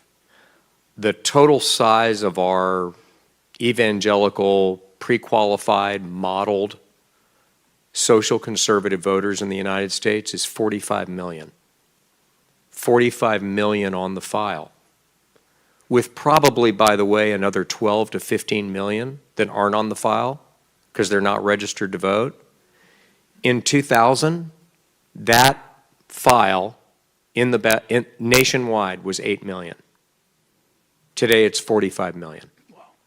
In Georgia, my home state, just to give you one other data point, at the peak of the Christian Coalition in the mid-90s, when Georgia was one of our strongest organizations, I had 80,000 ID'd pre-qualified evangelical households. The industry standard is there's 1.7 registered voters in each of those households. So, you know, figure we're talking somewhere in the neighborhood of 140,000 total votes. 140,000. Today, our modeled pre-qualified evangelical voter file in the state of Georgia is 1,824,000.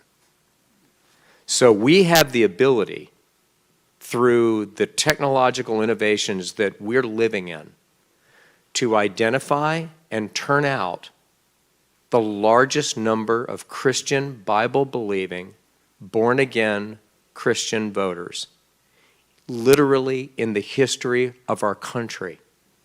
And the only thing standing between us and that reality is praying God to raise up the workers of the harvest. It's right there in our hands. It's the opportunity not only of a lifetime, but in the life of our nation. Isn't that amazing? Staggering stuff. Absolutely. The numbers just, take you back. Now, let me offset that with a little bit of reality as well. Okay. In the state of Oregon, it's somewhere between 40 and 50%, so that's a 10% gap of the eligible Christian voters in the state of Oregon still don't vote, eligible, and don't vote. And it's those who are 52%, and that could change now, of those who are eligible who aren't even registered. Oh, wow. Oh. And I think what it is, you look up to Portland and you say, why bother? Oh, yeah, good point. Okay. Yeah. And I tell you why you bother, because the numbers are on our side. Right. That's why you bother. Yeah. So that's my 2 cents. Okay. All right. Hey, by the way, is the shroud real? Is the shroud real? This is something that you could fill a lot of debate on, huh? Okay. Coming up, we're going to repeat a show. Oh, you have the debate. Yeah. John Mittendorf and I went through this. Okay, yeah. It's pretty fascinating. Yeah. It is, yes. And they're still doing some root canals over there. I know. You have to watch the show to see it. Yes, it's fascinating. It's absolutely fascinating. Yes. So that's all I'm going to say. Okay, all right. Well, here's something that's fascinating. When you went to the beach, did you ever make any sculptures like, sand castles or anything else with sand? You have to do it when the tide's out. That's a good point. That's right. Well, I make really good holes in little mounds of sand. And then the tide comes in and whatever you made goes away. Well, this morning we're looking at some extraordinary sand sculptures of some very ordinary things. Mark Lewis is a part-time minister from York who's turning heads and making waves with sand. From a tube of toothpaste and a pair of Crocs that you can actually stand in to R2-D2 and SpongeBob, Mark's lifelike beach sculptures have gone viral for their creativity and charm. He said it's all about sparking joy, giving people that moment of, wait, is that really made of sand? It all started back in 2010 with 2 sons, a bucket, and a big imagination. What began as family fun grew into a serious hobby, at first just experimenting on his own and then pursuing professional training. Mark says he loves building things tall. People always wonder how it stays up. He added, sculpting with sand isn't easy. You're racing against the tide, the clock, and gravity. He said he spent up to 9 hours on a single piece, then it's gone with the next wave. And that's part of the magic. His giant Croc sculpture exploded online, drawing attention from thousands who couldn't believe their eyes or resist jumping in. He said, of all the things I've made, it's funny that Crocs are what blew up. For Mark, it's never about the art. It's about connecting with people and showing others what's possible with just sand, time, and a little imagination. Well, you know, this is a guy that's got a lot of time on his hands. I think so. Yeah, but the Crocs got me. In fact, it was the Crocs that got me to stop on this story. I saw a picture. This guy standing in these sand Crocs, and they're huge. I thought, oh, I could wear those. In fact, I've had to wear those recently. Yeah, well, everybody needs a pair of those. Yeah, absolutely, yes. Okay, do you wear them with socks? No, but I wear them with, the short socks, the Peds. Yeah. I wear them with those, yeah. Okay. All right, good morning to you. Psalm 27, verse 1. Great word for you today. The Lord is my light and my salvation. Whom shall I fear? The Lord is the stronghold of my life. Of whom shall I be afraid? What a great promise for you today. Take that with you. Be careful. It's hot and dry. Mm-hmm. Make sure your pets have some cold water in a cool, shady spot.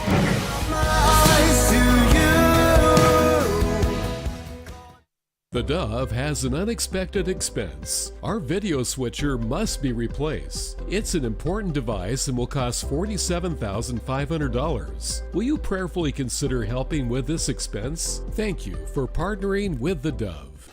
Put your gold in an envelope, mail it. Hopefully you get a check. No. Father and son jewelry, bring your gold in, we weigh it, we check it, we make you the offer. Or turn your something old into something new. Whether it's an idea, a picture, or a piece you want to duplicate, we can melt it down and make it for you. If you find your perfect piece in store, trade your something old for something new, and you always get a little extra. Visit Father and Son Jewelry, 5 generations of family in Medford.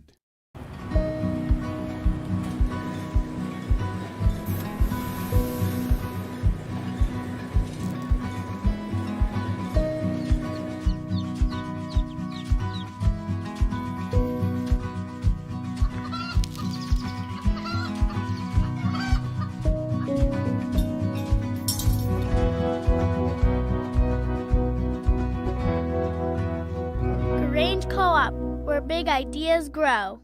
Finding that next great series to binge watch is fun, but your neck, shoulders, and body don't count that as me time.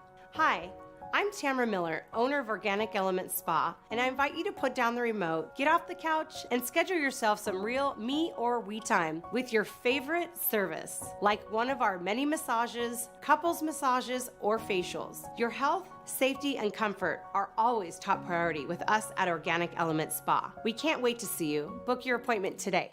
The most challenging things that happens when you're doing interviews is you interview somebody that their answer is yes, no, yes, no. Those are very, very difficult to do. And you hope it's over real soon. Then you have those that you ask a question to and they just go on and on and on. I mean, you could literally leave the set, go out and have a hamburger and come back and they're still answering the question. Focus Today, weekdays at 8 on the Dove Radio and TV. Answers with Bayless Conley. Answers to strengthen your faith, to know God better. He suffered for us in our place. Watch Answers with Bayless Conley, Tuesday, Saturday, and Sunday on the Dove TV. Pastor Robert Jeffers of the First Baptist Church in Dallas, Texas. Not just about Christ Jesus, but that I might know him. Helping you learn, grow, and get on the pathway to victory. Catch it 7 times every weekend on the Dove TV. Happy 4th of July from the Dove TV. Encouraging and informative.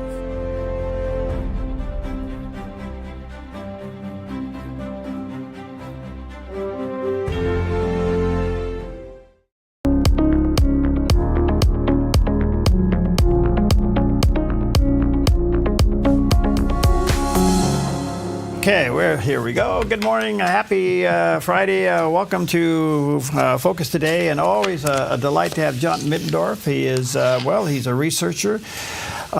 He's an apologist. He's a retired fireman. He's a cool dude. And he jumps tall buildings and outruns locomotives. Something like that. Okay. Anyway, this is an interesting topic. I actually asked John to take this on only because I watched a couple of documentaries on this. And I came away with the question, is it real? And we're talking about the Shroud of Turin. And this is one of the things that is very controversial. However, there is more and more evidence leaning towards the fact that it's probably real. You know? One of the things about this, Perry, that I think boggles the human mind is how could a linen cloth over 2,000 years old that was actually allegedly on Christ in the tomb still be around today? Right. Right. So that is one of the great questions. Yep. Did God supernaturally preserve it? Yep. Yes. Okay. And so where does the story begin? I mean, let's go back. This was the cloth that was laid over Jesus when he was in the tomb, right? Yes. In fact, let me go back to a book that's very interesting. It's called The Shroud, and I think this summarizes your intro this morning. The Shroud of Turin is either the most awesome and instructive relic of Jesus Christ in existence, or it is one of the most ingenious, most unbelievably clever products of the human mind and hand on record. It is either one or the other. There is no middle ground. Okay. And that is absolutely true. Either it is true or it is false, one or the other. So is it left to the eye of the beholder? If you look at the scientific evidence, I would say no. Okay. Okay, how's that for an intro? It's good. It's good. Now, let me ask you this, a couple of little things. Okay. Was this the cloth that was folded? That's another part to it. It supposedly, was it? Yeah. The Shroud of Turin is 14 feet long, about 3 feet wide. Yeah. And so what they would do is they would lay it down, let's say 7 feet, and then put the person in it, and then fold it on one end, and then back over the top again. Okay. See? But what we're going to get into, there's another piece to the Shroud of Turin. Is that the one over his face? The one over his face. Okay, was that the one he folded? That's the one that's folded, correct. Okay. Because there's something to the story of it being folded. Because you have to go back to the traditions of that day. Right. Okay. But also Jesus was sending a message by folding it. Right. But there's also a reason why there's a second part, which is the folded cloth, which is called the Siderium. And there's a reason why that was there. And actually Jewish law says that if a face was disfigured in any way, then it should be covered up so people couldn't see it. And of course, Jesus easily met that criteria. So why don't we do this? To answer the question, what I want to do is I want to go through and just talk about the history a little bit, and then I want to talk about what's on the shroud just a little bit, and then we'll talk about some of the arguments against the shroud just a little bit, and then we'll talk about the scientific evidence for it just a little bit, and then we'll talk about the big bit. okay. Which is it true or false? Okay. And that's really a great question. Okay, it's currently on display at the cathedral in Italy, and basically you can only look at the history back to about 1354 when it was in France, and then it came along, and then it kind of came up into Italy, and the Catholic Church took it over in 1983, and they've been responsible for it ever since. It has also undergone 2 fires, believe it or not, which is one of the problems with the shroud from people that have looked at it. It has not been on public display since 2015. Okay. Okay. Now, what is on the shroud? As I mentioned, it's approximately 14 feet long by 3 feet wide, and it's made out of flax. And flax is a very, very strong type of a linen. In fact, Alexander the Great wore a linothorax armor that was made out of flax. It was 15 to 20 layers deep. World's first composite, so to speak. So is it a strong material? Very strong material. But back in ancient times, and this goes clear back to Egypt, ancient Egypt, the use of flax, only the rich could afford it. So not a lot of it around, so to speak. Now, what is on the shroud? A big question. It displays clearly the 13 characteristics exactly related to Jesus' crucifixion that are identified in both the Old and the New Testament. And in the notes, in fact, can I have figure 1, please? Let's just take a look at what the shroud actually looks like. As I said, it's about 14 feet long. That's the shroud right there, and that's what's on display in Turin, Italy. And of course, it's a picture, but if you see it in person, it's very easy to distinguish a person who has been crucified, who has been mauled, who has been beaten, who's been whipped, and so on. Very easy to do. Now, in the notes, there is that picture. Let's go to figure 2. This one is really interesting, and this one was done by National Geographic. That is a picture of the shroud vertically, and all of the writing that you see on that picture denotes all the specific areas that correlate exactly with biblical scripture and his crucifixion. As an example, the scratches on the shoulder from carrying the cross, the nail in the hands, the nail in the feet, the blood on his forehead from the crown of thorns, and it goes on and on and on for 13 characteristics. All of the 13 characteristics that are mentioned exclusively, particularly in the 4 Gospels, are on that picture and on the shroud, very clearly. So there is a complete consistency between the Gospel account and the shroud images. But, Perry, what's interesting is people go, 2,000 years, John, I mean, in the tomb, come on, it's just that your human thought pattern goes, no, that really couldn't be true, or it's very, very difficult to be. In fact, since I've been studying for this program, I meet people at church and different friends and stuff. I'll say, I'm going to be doing a program on the shroud. What's your opinion? Do you think it's true or false? And I'm going to say probably 90% of the people you think to look at you and they go, it's false. They don't even think about it. They go, it's false. Okay. Just because it's kind of human tendency to go, nah, that really couldn't be true. One other little baseline question. Was the shroud treated with anything? No. Okay. So there was no, in traditions, that cloth wouldn't have been treated with something? No. Okay. No. It's made out of flax, and then flax is woven. It's used a herringbone design for strength. Right. But it's, instead of using cotton or instead of using some type of a synthetic material, they just use flax. And flax, of course, is a vegetable plant.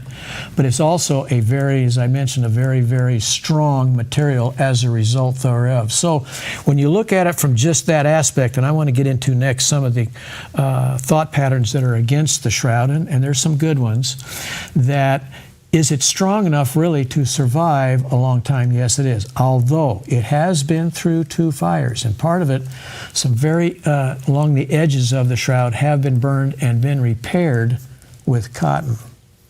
So is the shroud 100% intact? No, but you can probably say the shroud is 97, 98% intact. So where was it originally found? Nobody knows. It's basically, you cannot really, justify its existence up till about 1300. Then it shows up, and then you can justify its existence from 1300 to present. Okay, so that's significant. So if it shows up in the 1300s, correct, and to where it is today, that would also suggest that prior to the 1300s, they certainly didn't have the wherewithal to create something that phony. Correct. And that is one of the major considerations that we're going to get into it here a little bit, that when you look at it, how could they have had the technology back then and the knowledge of all the intricacies of the crucifixion to generate something like that? And the answer is they did not. Well, they had the Bible. They had the Bible. That's okay, it. But they didn't have the technology. Correct. Okay. Exactly, yeah. Yeah. Now, let's go over some of the questions that people say, well, you know, the shroud has some problems, and that is true to a degree. The big one is carbon-14 dated. And in 1988, it was carbon-14 dated, and the dates came out between 1260 AD and 1390 AD with a 95% probability. Wow. Okay?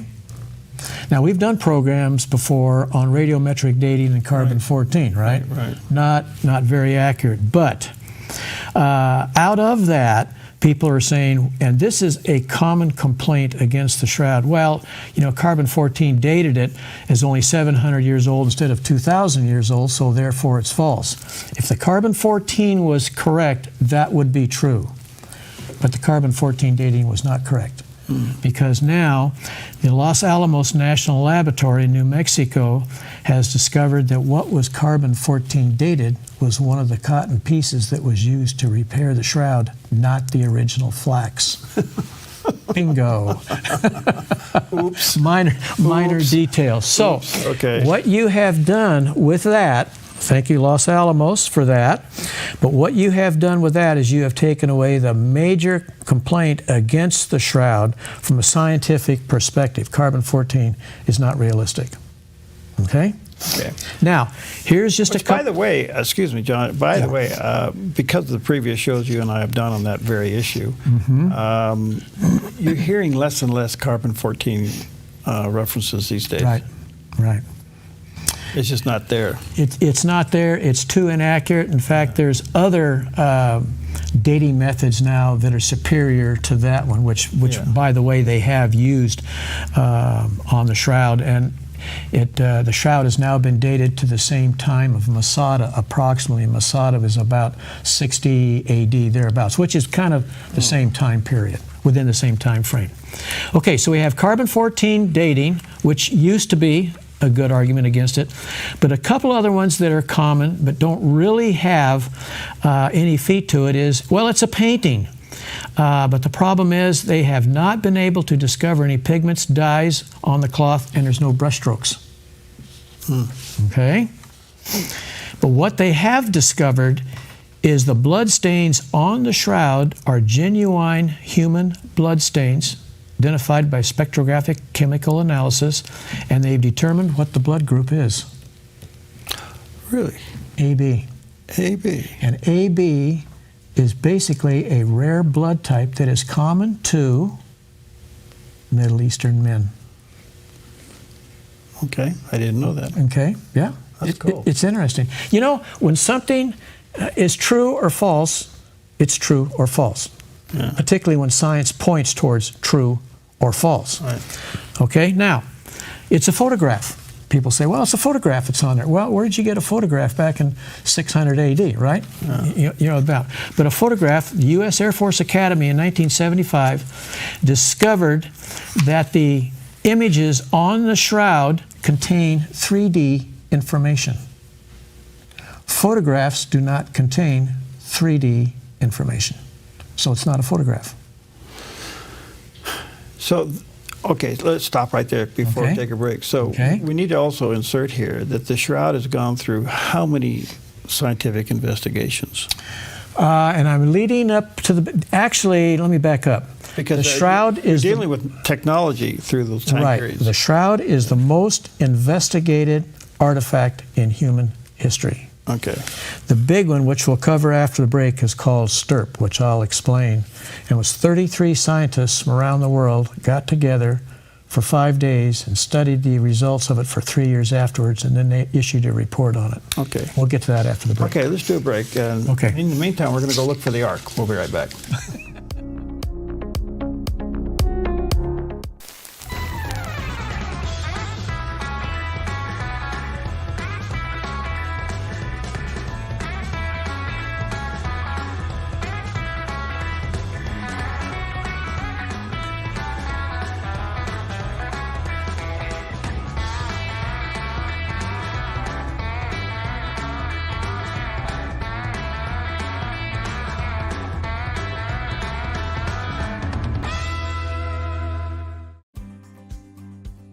Stewardship begins with the knowledge that nothing belongs to us, but everything belongs to the Lord. This helps us to run a business not in the fear of lack, but in the assurance of His care and provision. Such a perspective eliminates the drive to sell and replaces it with a heart that says serve.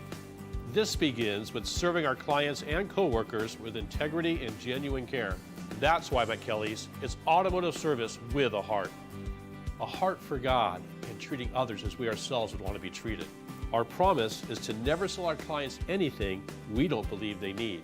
Another is to do all we can to meet other needs, such as shuttle service and loaner cars, or taking the time to really listen, even at times praying with our customers. Sometimes this means sacrifice, going above and beyond. But that's why I work for Kelly's Automotive Service, honoring God while serving people with honesty and integrity.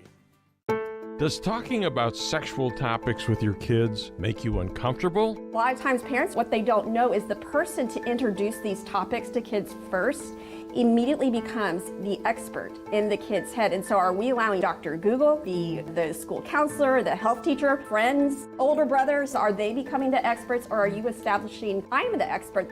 Join me for the John Ankerberg Show weekdays at 4 o'clock right here on the Dove TV. It'll be encouraging and informative.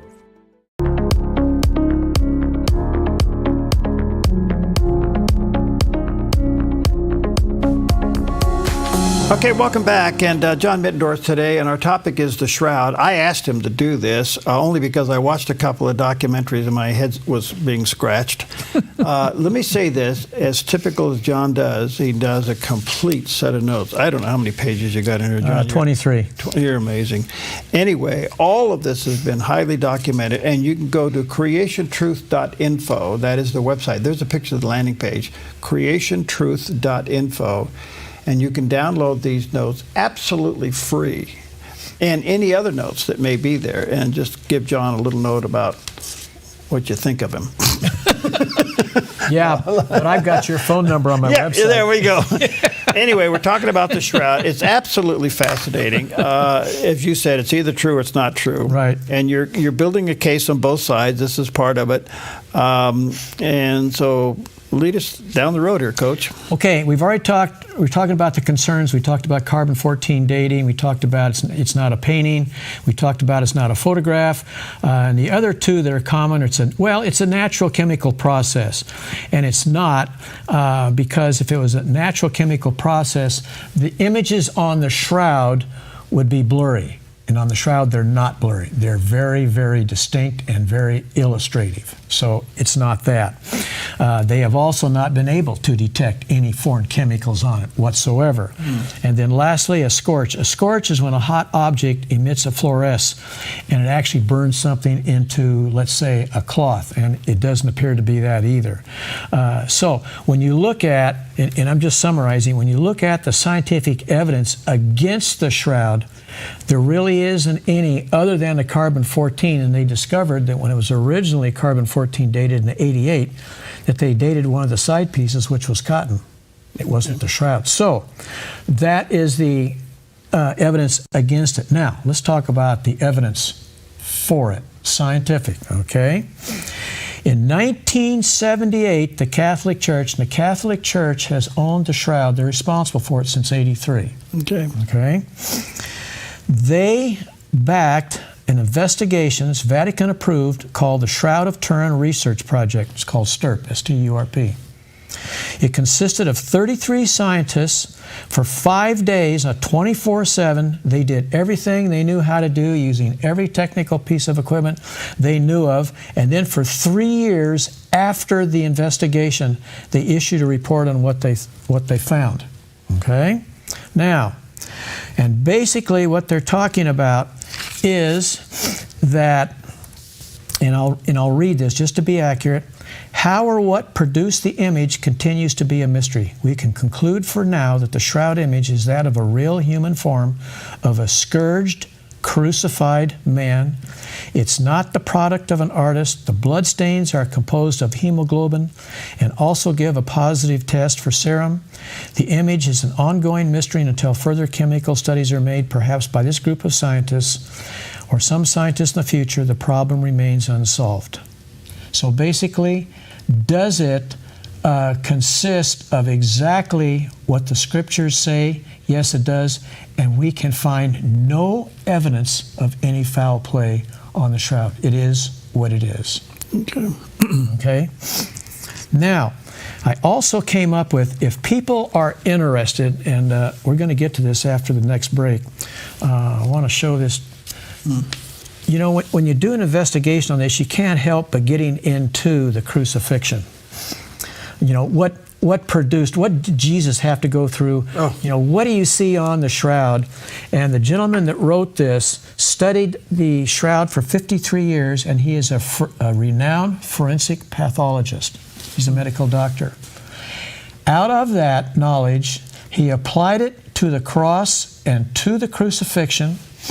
And when you read the book, they even went through tests on the different ways you could be hung on a cross and how it affected you scientifically and medically.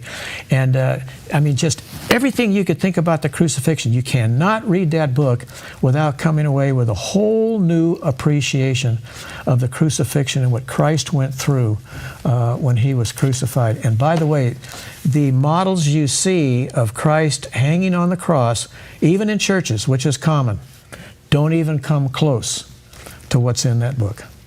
It is absolutely amazing. Well, I guess there's just only a couple of lines that give us a clue. He was crucified beyond recognition. Yeah, that's in Isaiah. We're gonna get to that in because that's hard for us to process. Yeah. So let me just take a couple minutes and talk about what his concluding thoughts, Dr. Let's see, it was Zigaby, yeah. What his concluding thoughts were on the shroud. The features, bloodstains on the shroud are natural, forensically accurate, and indicate direct contact with a human body. You keep seeing that phrase come up a lot. Direct contact with a human body, okay? Image definitely not applied by an artist's hand. Scourging was particularly brutal. The crown of thorns shape of a cap, not a circlet. So when you look at the common picture of Christ on the cross, you'll see like the little Roman wreathlet that goes around from the Olympian Games. That's not what the crown of thorns was by a long shot, and we'll get to that. So the crown of thorns shape was a cap, not a circlet, which caused trigeminal neuralgia, which is the worst pain that a man is heir to. It is devastating and unbearable. The shroud reflects blows to the man's forehead, brow, upper right lip, jaw, and nose. Shoulder abrasions are consistent with injuries sustained while carrying a crosspiece of cross. So, when you go through the four Gospels, Matthew, Mark, Luke, and John, all of the things that they talk about, the 13 characteristics of Christ during the crucifixion are on the shroud. The only thing that is not on the shroud is a little sign that says, "This was over Christ in the tomb." That's the only thing that's missing. And of course, that would not be there. It's like we've talked about the dating of rocks before, carbon-14 and radiometric dating. Everything about that rock can tell you about how old the rock really is, except there is no sign on the rock that says this rock is X number of years old. So the same thing applies to the shroud. Now, shroud conclusions. This is kind of the ending. Is the shroud true or false? Okay?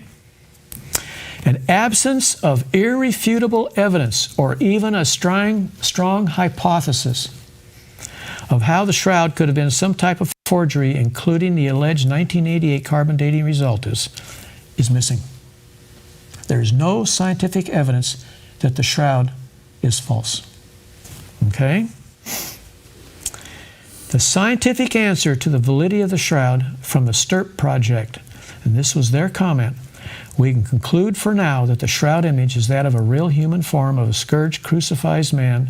It is not the product of an artist. The bloodstains are composed of hemoglobin and give a positive test for serum. So, bottom line, is the shroud really authentic? And a practical answer based on our previous discussion is a qualified yes. What do I mean by a qualified yes? And I wrote down 4 points. And I want you to think about these and see what you think, Perry.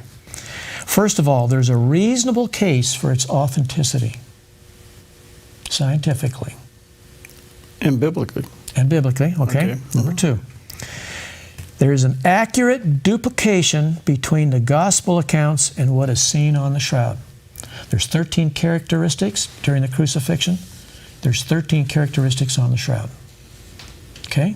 Okay, let's stop there just for a moment. Okay. Because one of the comments that have been made,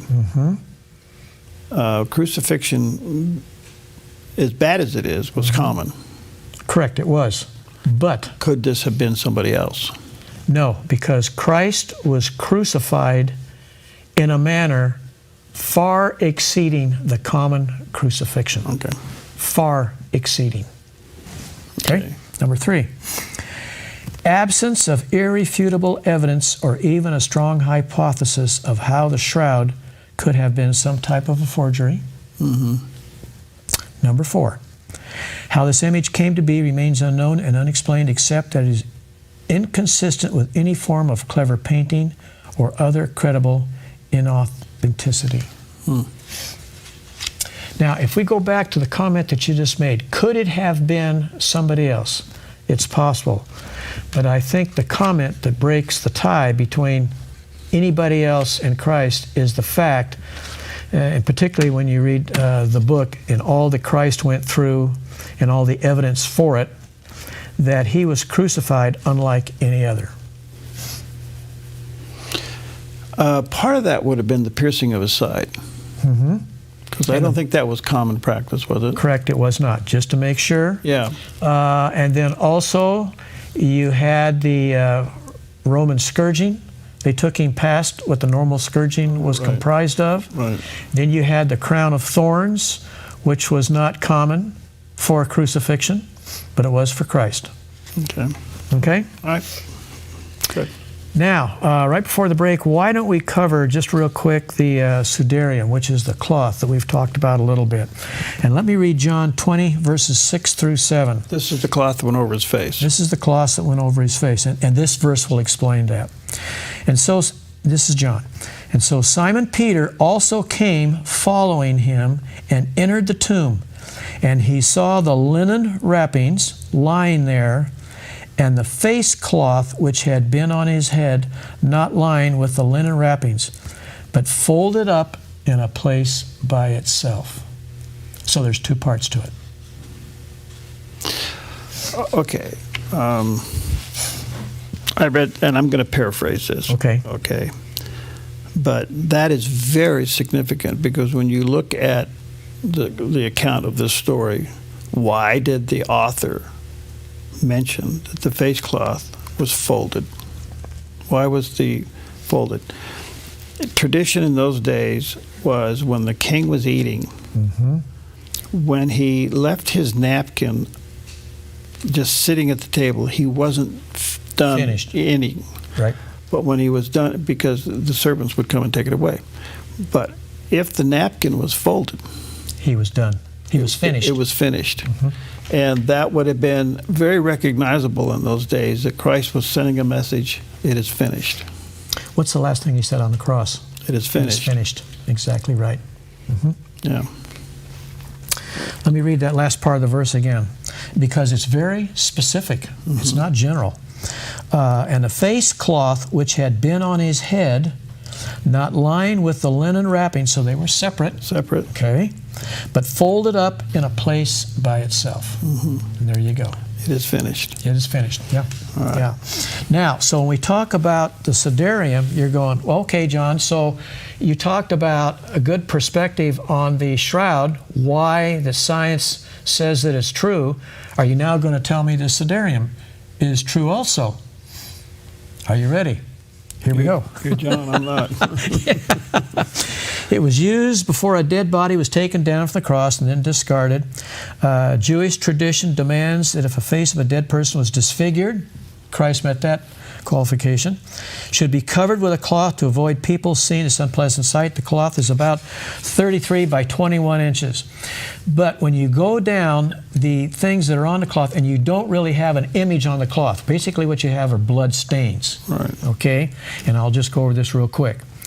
The shroud and the Sidarium share noteworthy biblical similarities. Blood on both cloths belong to the same group, AB. Okay. If the face on the shroud is placed over stains on the Sidarium, it's an exact fit. Not close, exact. The thorn wounds on the nape of the neck coincide perfectly with blood stains on the shroud. When polarized image overlay techniques are used to compare the Sidarium to the image with blood stains on the shroud, frontal stains on the Sidarium show 70 points of coincidence with the shroud and the rear show 50. The only conclusion from the overlay technique is the Sidarium covered the same face as the shroud. So, okay, you have the body, you have the cloth over the face, and then the shroud. sitting over the top of that. Okay. And so the bloodstain images on the face came through the cloth to the shroud. Correct. That ought to tell you how bloody it was. Yeah, very. So, so both of them, the Sidarium and the shroud, are they the real thing?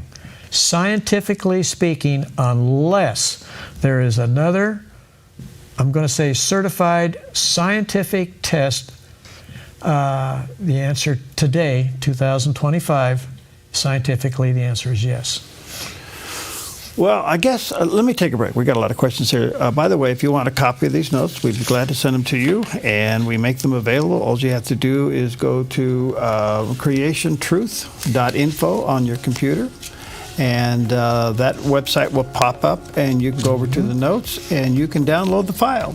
Absolutely free. John makes that available to you, and along with other notes that we've done on other discussions. So just go to creationtruth.info. We'll be right back. Okay.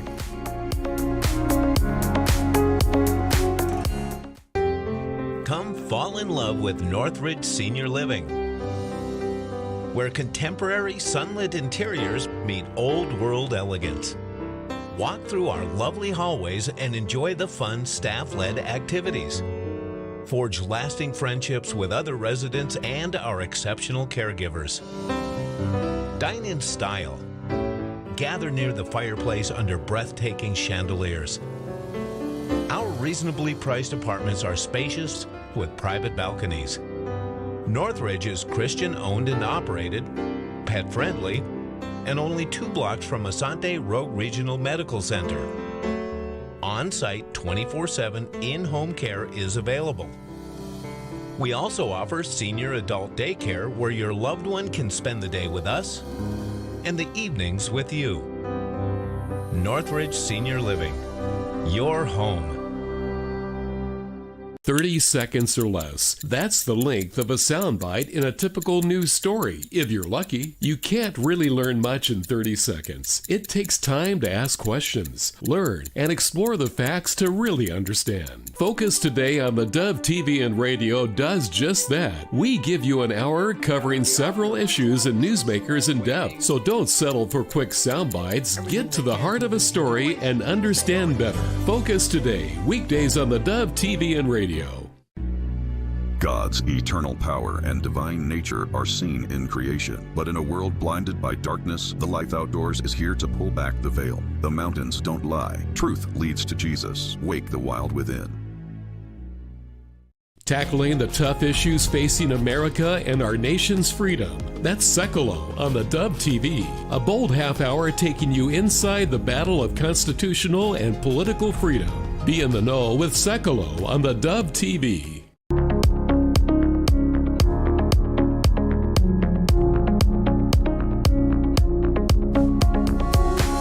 Okay, welcome back, John Middendorf, kind of our resident apologist and researcher.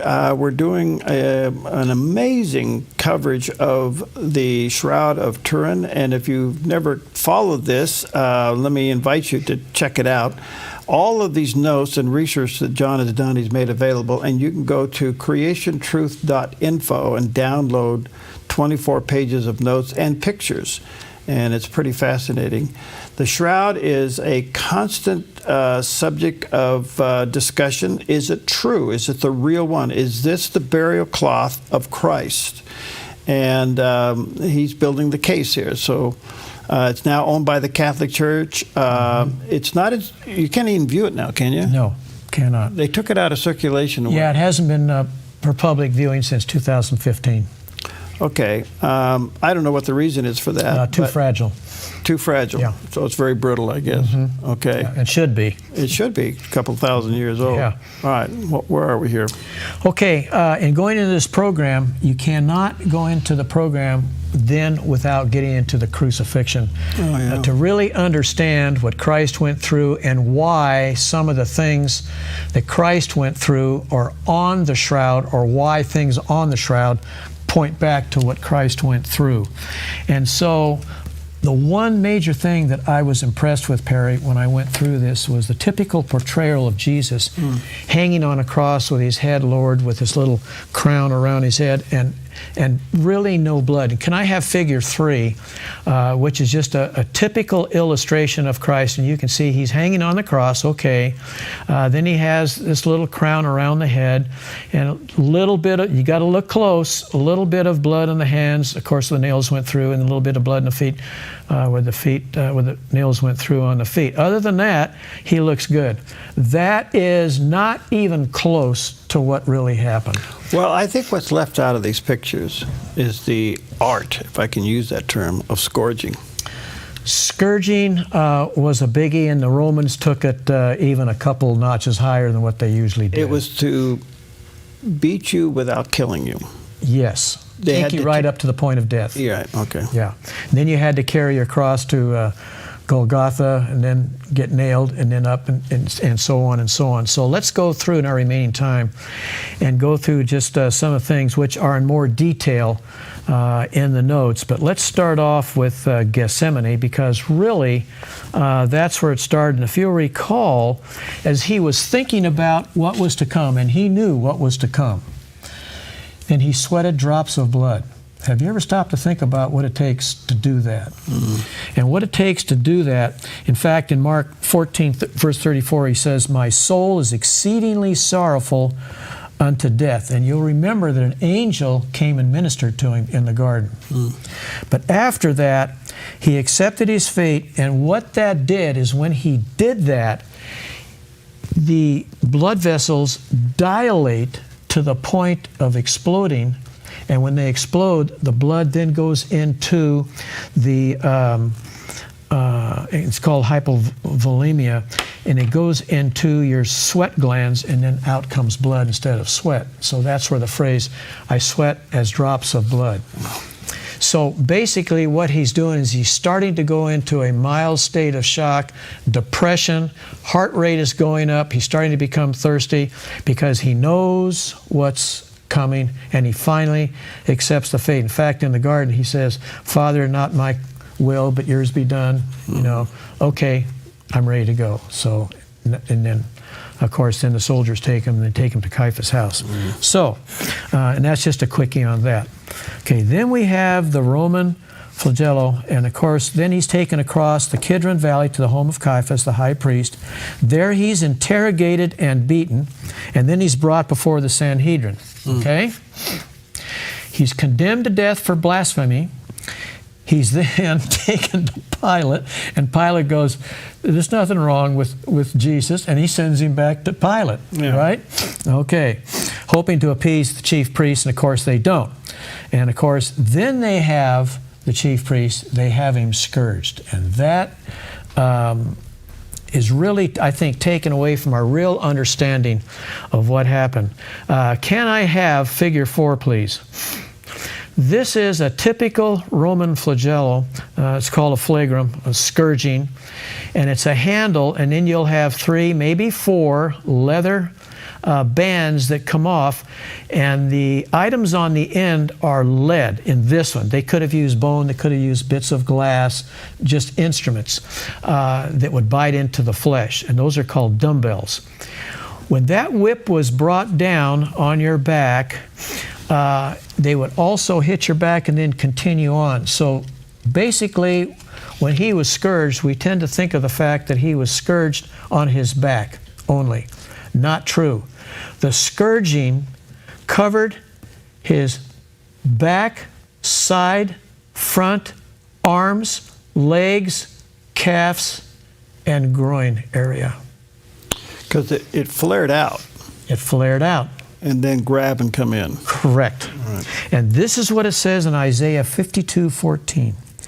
As many were astonished at him, his appearance was so marred beyond human semblance, and his form marred beyond that of the sons of man. The typical human could not go through that. The Jews would only allow 39 lashes. Romans would take you up to 40 if you could take it. But the Romans were very, very good, the executioners were very good at bringing you up to just before the point of death and then stopping. So with that, let me show just a quick video on the Roman scourging. Can I have video number 1, please? I think it's the most understated verse in the New Testament. And Pilate had Jesus flogged. That's all the verse says. This is a Roman flagrum. I wouldn't call it a cat of 9 tails. That's kind of a modernism. This is a Roman scourge. Yeah.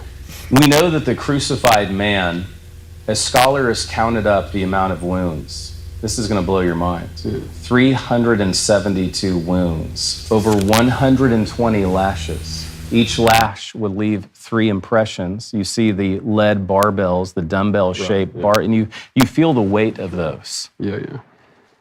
Well, so that we know that it would have had 3. Right. That's kind of fitting, isn't it? You know, the tripartite. Exactly. God. So much of this is interesting. Or rather, the 3 distinct persons in one divine unity of the Godhead. Yeah. So there's 2 executioners, as it were, scourging him. And Michael, in our tour, who is the man of the shroud that we're doing across the country right now, we have an image. There is not a part of the body of Jesus that was not abused, traumatized, beaten. Every aspect, front and back, even in the pelvic region. We don't have the lateral sides in the image. We only have the front and back. And so I estimate 700 wounds from the flagrum alone on the crucified man of the cross. Even Mel Gibson didn't really come close in the R-rated Passion of the Christ. That's how bad it is. I don't think any of us could watch it. So Jesus, again, I'm going somewhere with this as a New Testament scholar. I'm not privileging this because of a religious bias. I am taking this to what I personally know of Jewish burial traditions and Roman crucifixion and execution.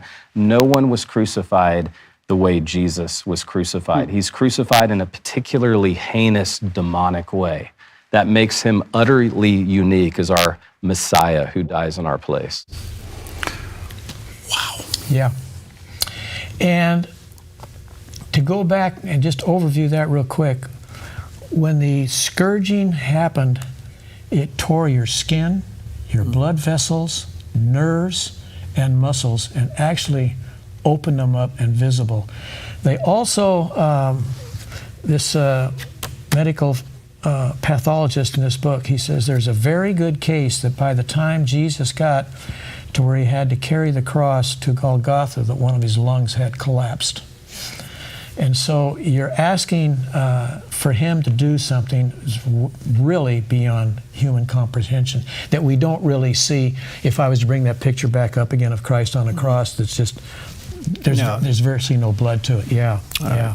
All right, let me slip in another break here real quick. Okay. Check out these notes. You can have them along with the images. Creationtruth.info. Go there and you can download the notes. We'll take a quick break. We'll be right back. Will you prayerfully consider helping the Dove with, quite frankly, an unexpected expense? We have to replace our main switcher here at the Dove TV. Now, we weren't expecting that or budgeted for it, but the manufacturer now no longer supports this unit. To replace it's about $47,500. So we're asking you to prayerfully consider supporting us and only do what the Lord is leading you to do. Feel free to give us a call or go online. And please know that together, we really are changing lives for good. Since 1987, Four Seasons Nursery has been the gold standard in the green industry here in Southern Oregon. Tim Elbert and his friendly staff continue to offer the best plants and most accurate knowledge to create your dream landscape. At Four Seasons Nursery on Crater Lake Avenue, you can let your imagination run wild with a huge selection of all things plant and gardening for both inside and outside beautification. Whether it's a flower for your window seal, one of our beautifully renowned signature hanging baskets, or a complete landscape design for your entire property, Four Seasons Nursery can help you every step of the way with design services, workshops, and more. Let your imagination run wild as you immerse yourself in their nursery filled with beauty that knows no bounds. Four Seasons Nursery, 5736 Crater Lake Avenue, 5736 Crater Lake Avenue, 1/2 mile north of Vilas Road, 541-779-5603, 541-779-5603. I began to talk about divorce. It was my answer. In hindsight, I really lived in the darkness, and I didn't like the light that she represented. I said, God, I don't know if you're listening. I said, but if it's your desire for me to learn to love my wife, then I want to learn to love her like you love her and see her like you see her. And I said, amen. The next morning when I woke up, everything had changed. Wednesday on the 700 Club, right here on the Dove TV.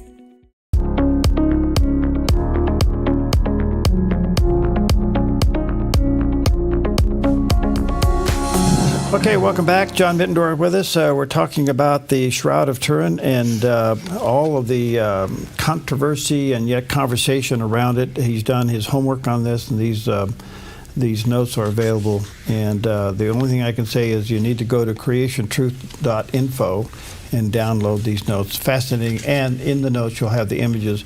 All right, so we saw... We're being told that the crucifixion is by far more dramatic than what is normally portrayed. By far, right. By far. And one thing that I just want to finish with on this scourging is that you had two Roman executioners, one on one side, one on the other, and they would administer the scourging to a large degree based on their entertainment and who the person was and what the crime was. So there's light scourgings, medium scourgings, and then there was the heavy scourgings. And they could kill you if they wanted to very easily. But I think, Perry, out of this, the one thing that really surprised me the most, that has really been dumbed down the most, when you see a picture of Christ on the cross, is the crown of thorns. And the crown of thorns that you typically see Jesus with was not the crown of thorns that was really used. Could I have figure 5, please? This is what was used as the crown of thorns, and it's more like a cap or a helmet of thorns. And you say, well, how do we know it was this instead of what we've typically seen? You can tell by the bloodstains on the shroud. And just for a little bit more information on this, let's go to video number 2. Now, what I'm about to show you, Michael, leaves this question beyond all doubt, whether or not the man of the shroud is Jesus. If it walks like a duck, if it quacks like a duck, it must be a duck, right? The crown of thorns, I was under the impression was some kind of wreath. Yeah, some kind of in art, sweatband. right, it's just a little... Yeah, just something, again, just for right or wrong, influenced by ancient Christian tradition and art, mainly. I'm in Jerusalem. Here I've published 250,000 words on the resurrection. I thought I'd learned everything there was to learn until I saw the crown of thorns. It not only took my breath away, but Michael, I want you to hold this. And at risk of maiming myself. Yes, but it's worth it. This is the helmet of thorns. Yes. So I had heard, I remember reading or hearing at some point that actually it's like 3D, or not just 3D, but it's, it goes around the whole head. The whole head. And is really like a helmet. Like a cap, a helmet. And so what do we see the correspondence with? These are 3-inch Bethlehem thorns. When they dry, they're as sharp as nails. I'm going to say to you what I said to my triplet boys. Here, try to prick your finger on the end of one. Right. You can see. I just did. This crown of thorns, the Gospel of Mark, which is the earliest gospel, it says, and the Romans fashioned a crown of thorns and placed it on his head to humiliate him. This is the King of the Jews. They placed this on his head, and what do we see on the shroud? 50 puncture wounds in the scalp. It would have caused profuse bleeding. And so when he goes, etcho homo, behold the man. You can imagine, crown of thorns, blood-stained. The scene would have been incomprehensible. It also just occurs to me looking at this, for people who will find it unfamiliar, that's not what the crown of thorns looks like. This is what an actual crown looks like. Exactly. Actual crowns are not headbands. Right. If you've ever seen like the crown of St. Stephen, yes, or whatever, a crown in the UK, they look like this. Yes. They cover your whole head. Huh. And isn't that fascinating?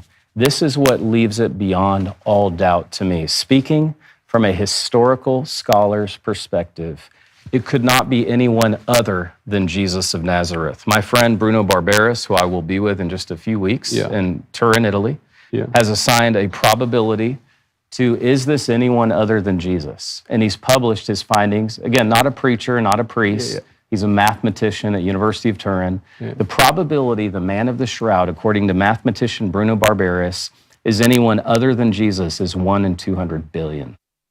Wow. Yeah. There's one more thing that I want to add on to that he didn't cover. There is 2 major nerves that come up your neck, and this is courtesy of this Crucifixion of Jesus, a forensic inquiry book. But there's a picture in there of the 2 major nerves that go up and then branch into just thousands of nerves that go over your skull, the top of your skull.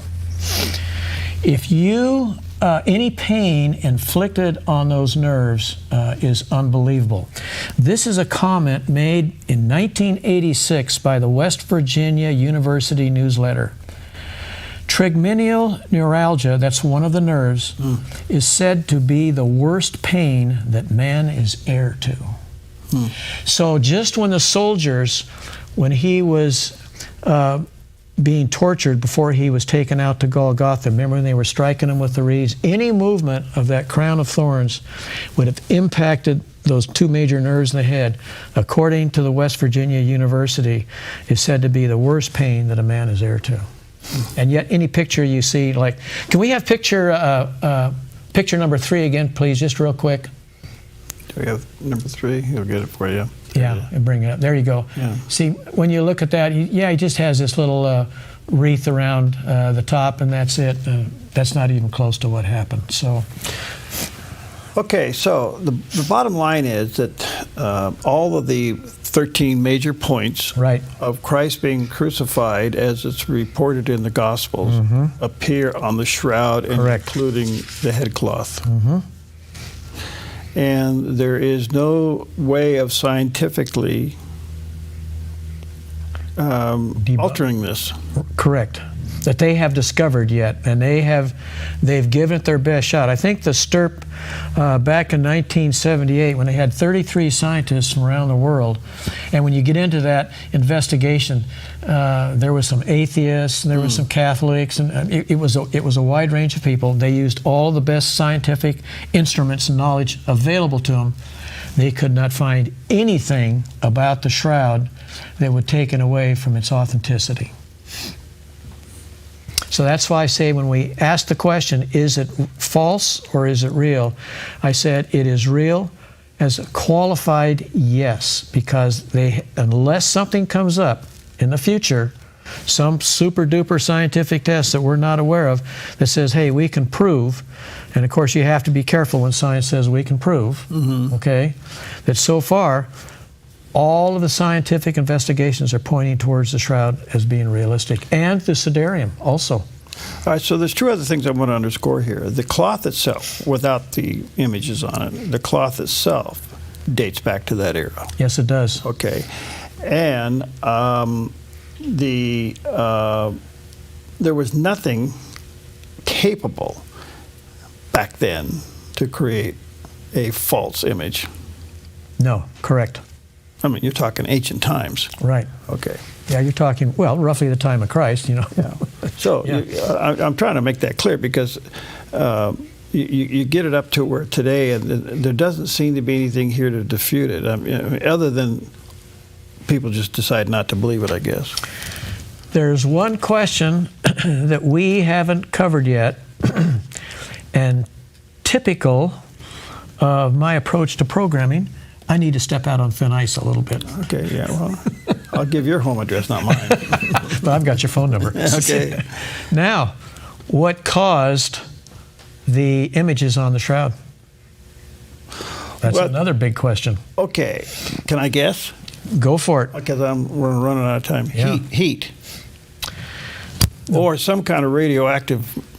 The best scientific guess, and it's a guess, is the fact that when Jesus was dead, when he was brought back to life, there was probably a split-second heat increased, radioactive metric, whatever you want to call it, that he came to life, and that imprinted the image of him onto the cloth. That is a possibility, and that's the best you can give that. Well, wouldn't that be divine? I mean, the power Yes. of resurrection and the power of overcoming death. Yeah, is it possible? Yes, it's possible. Okay. So, what did you learn from this? What I learned from it basically is something that I always wondered about, and I was probably a negative influence on it. Not influence, but perception of it. But going into the crucifixion, what Christ did for us. And he knew going into it how ugly it was going to be. And he asked and asked and asked God, can I get away from this cup? And no, okay, I'm ready to go. And so I will I will give up my life for man's sins. He could have called a pain shielding for himself, but didn't. But did not. He took it. He was God and he was man. He was God, yes, but still being a man, did he have all of our feelings and all the things that go along with being a human? Yes, he did. That's why in the garden, it was to the point psychologically that he was sweating drops of blood because he knew what he had to go through. Wow. All right, folks, a couple things here. You can go to creationtruth.info. That is John's website. Now, John and I have been doing these kinds of interesting topics for quite a few years, and he's downloaded most of those topic notes, and you can bring them up, and then he makes it available free. You talk about something that would make for a fascinating discussion among your friends and peers. He's done the homework for you.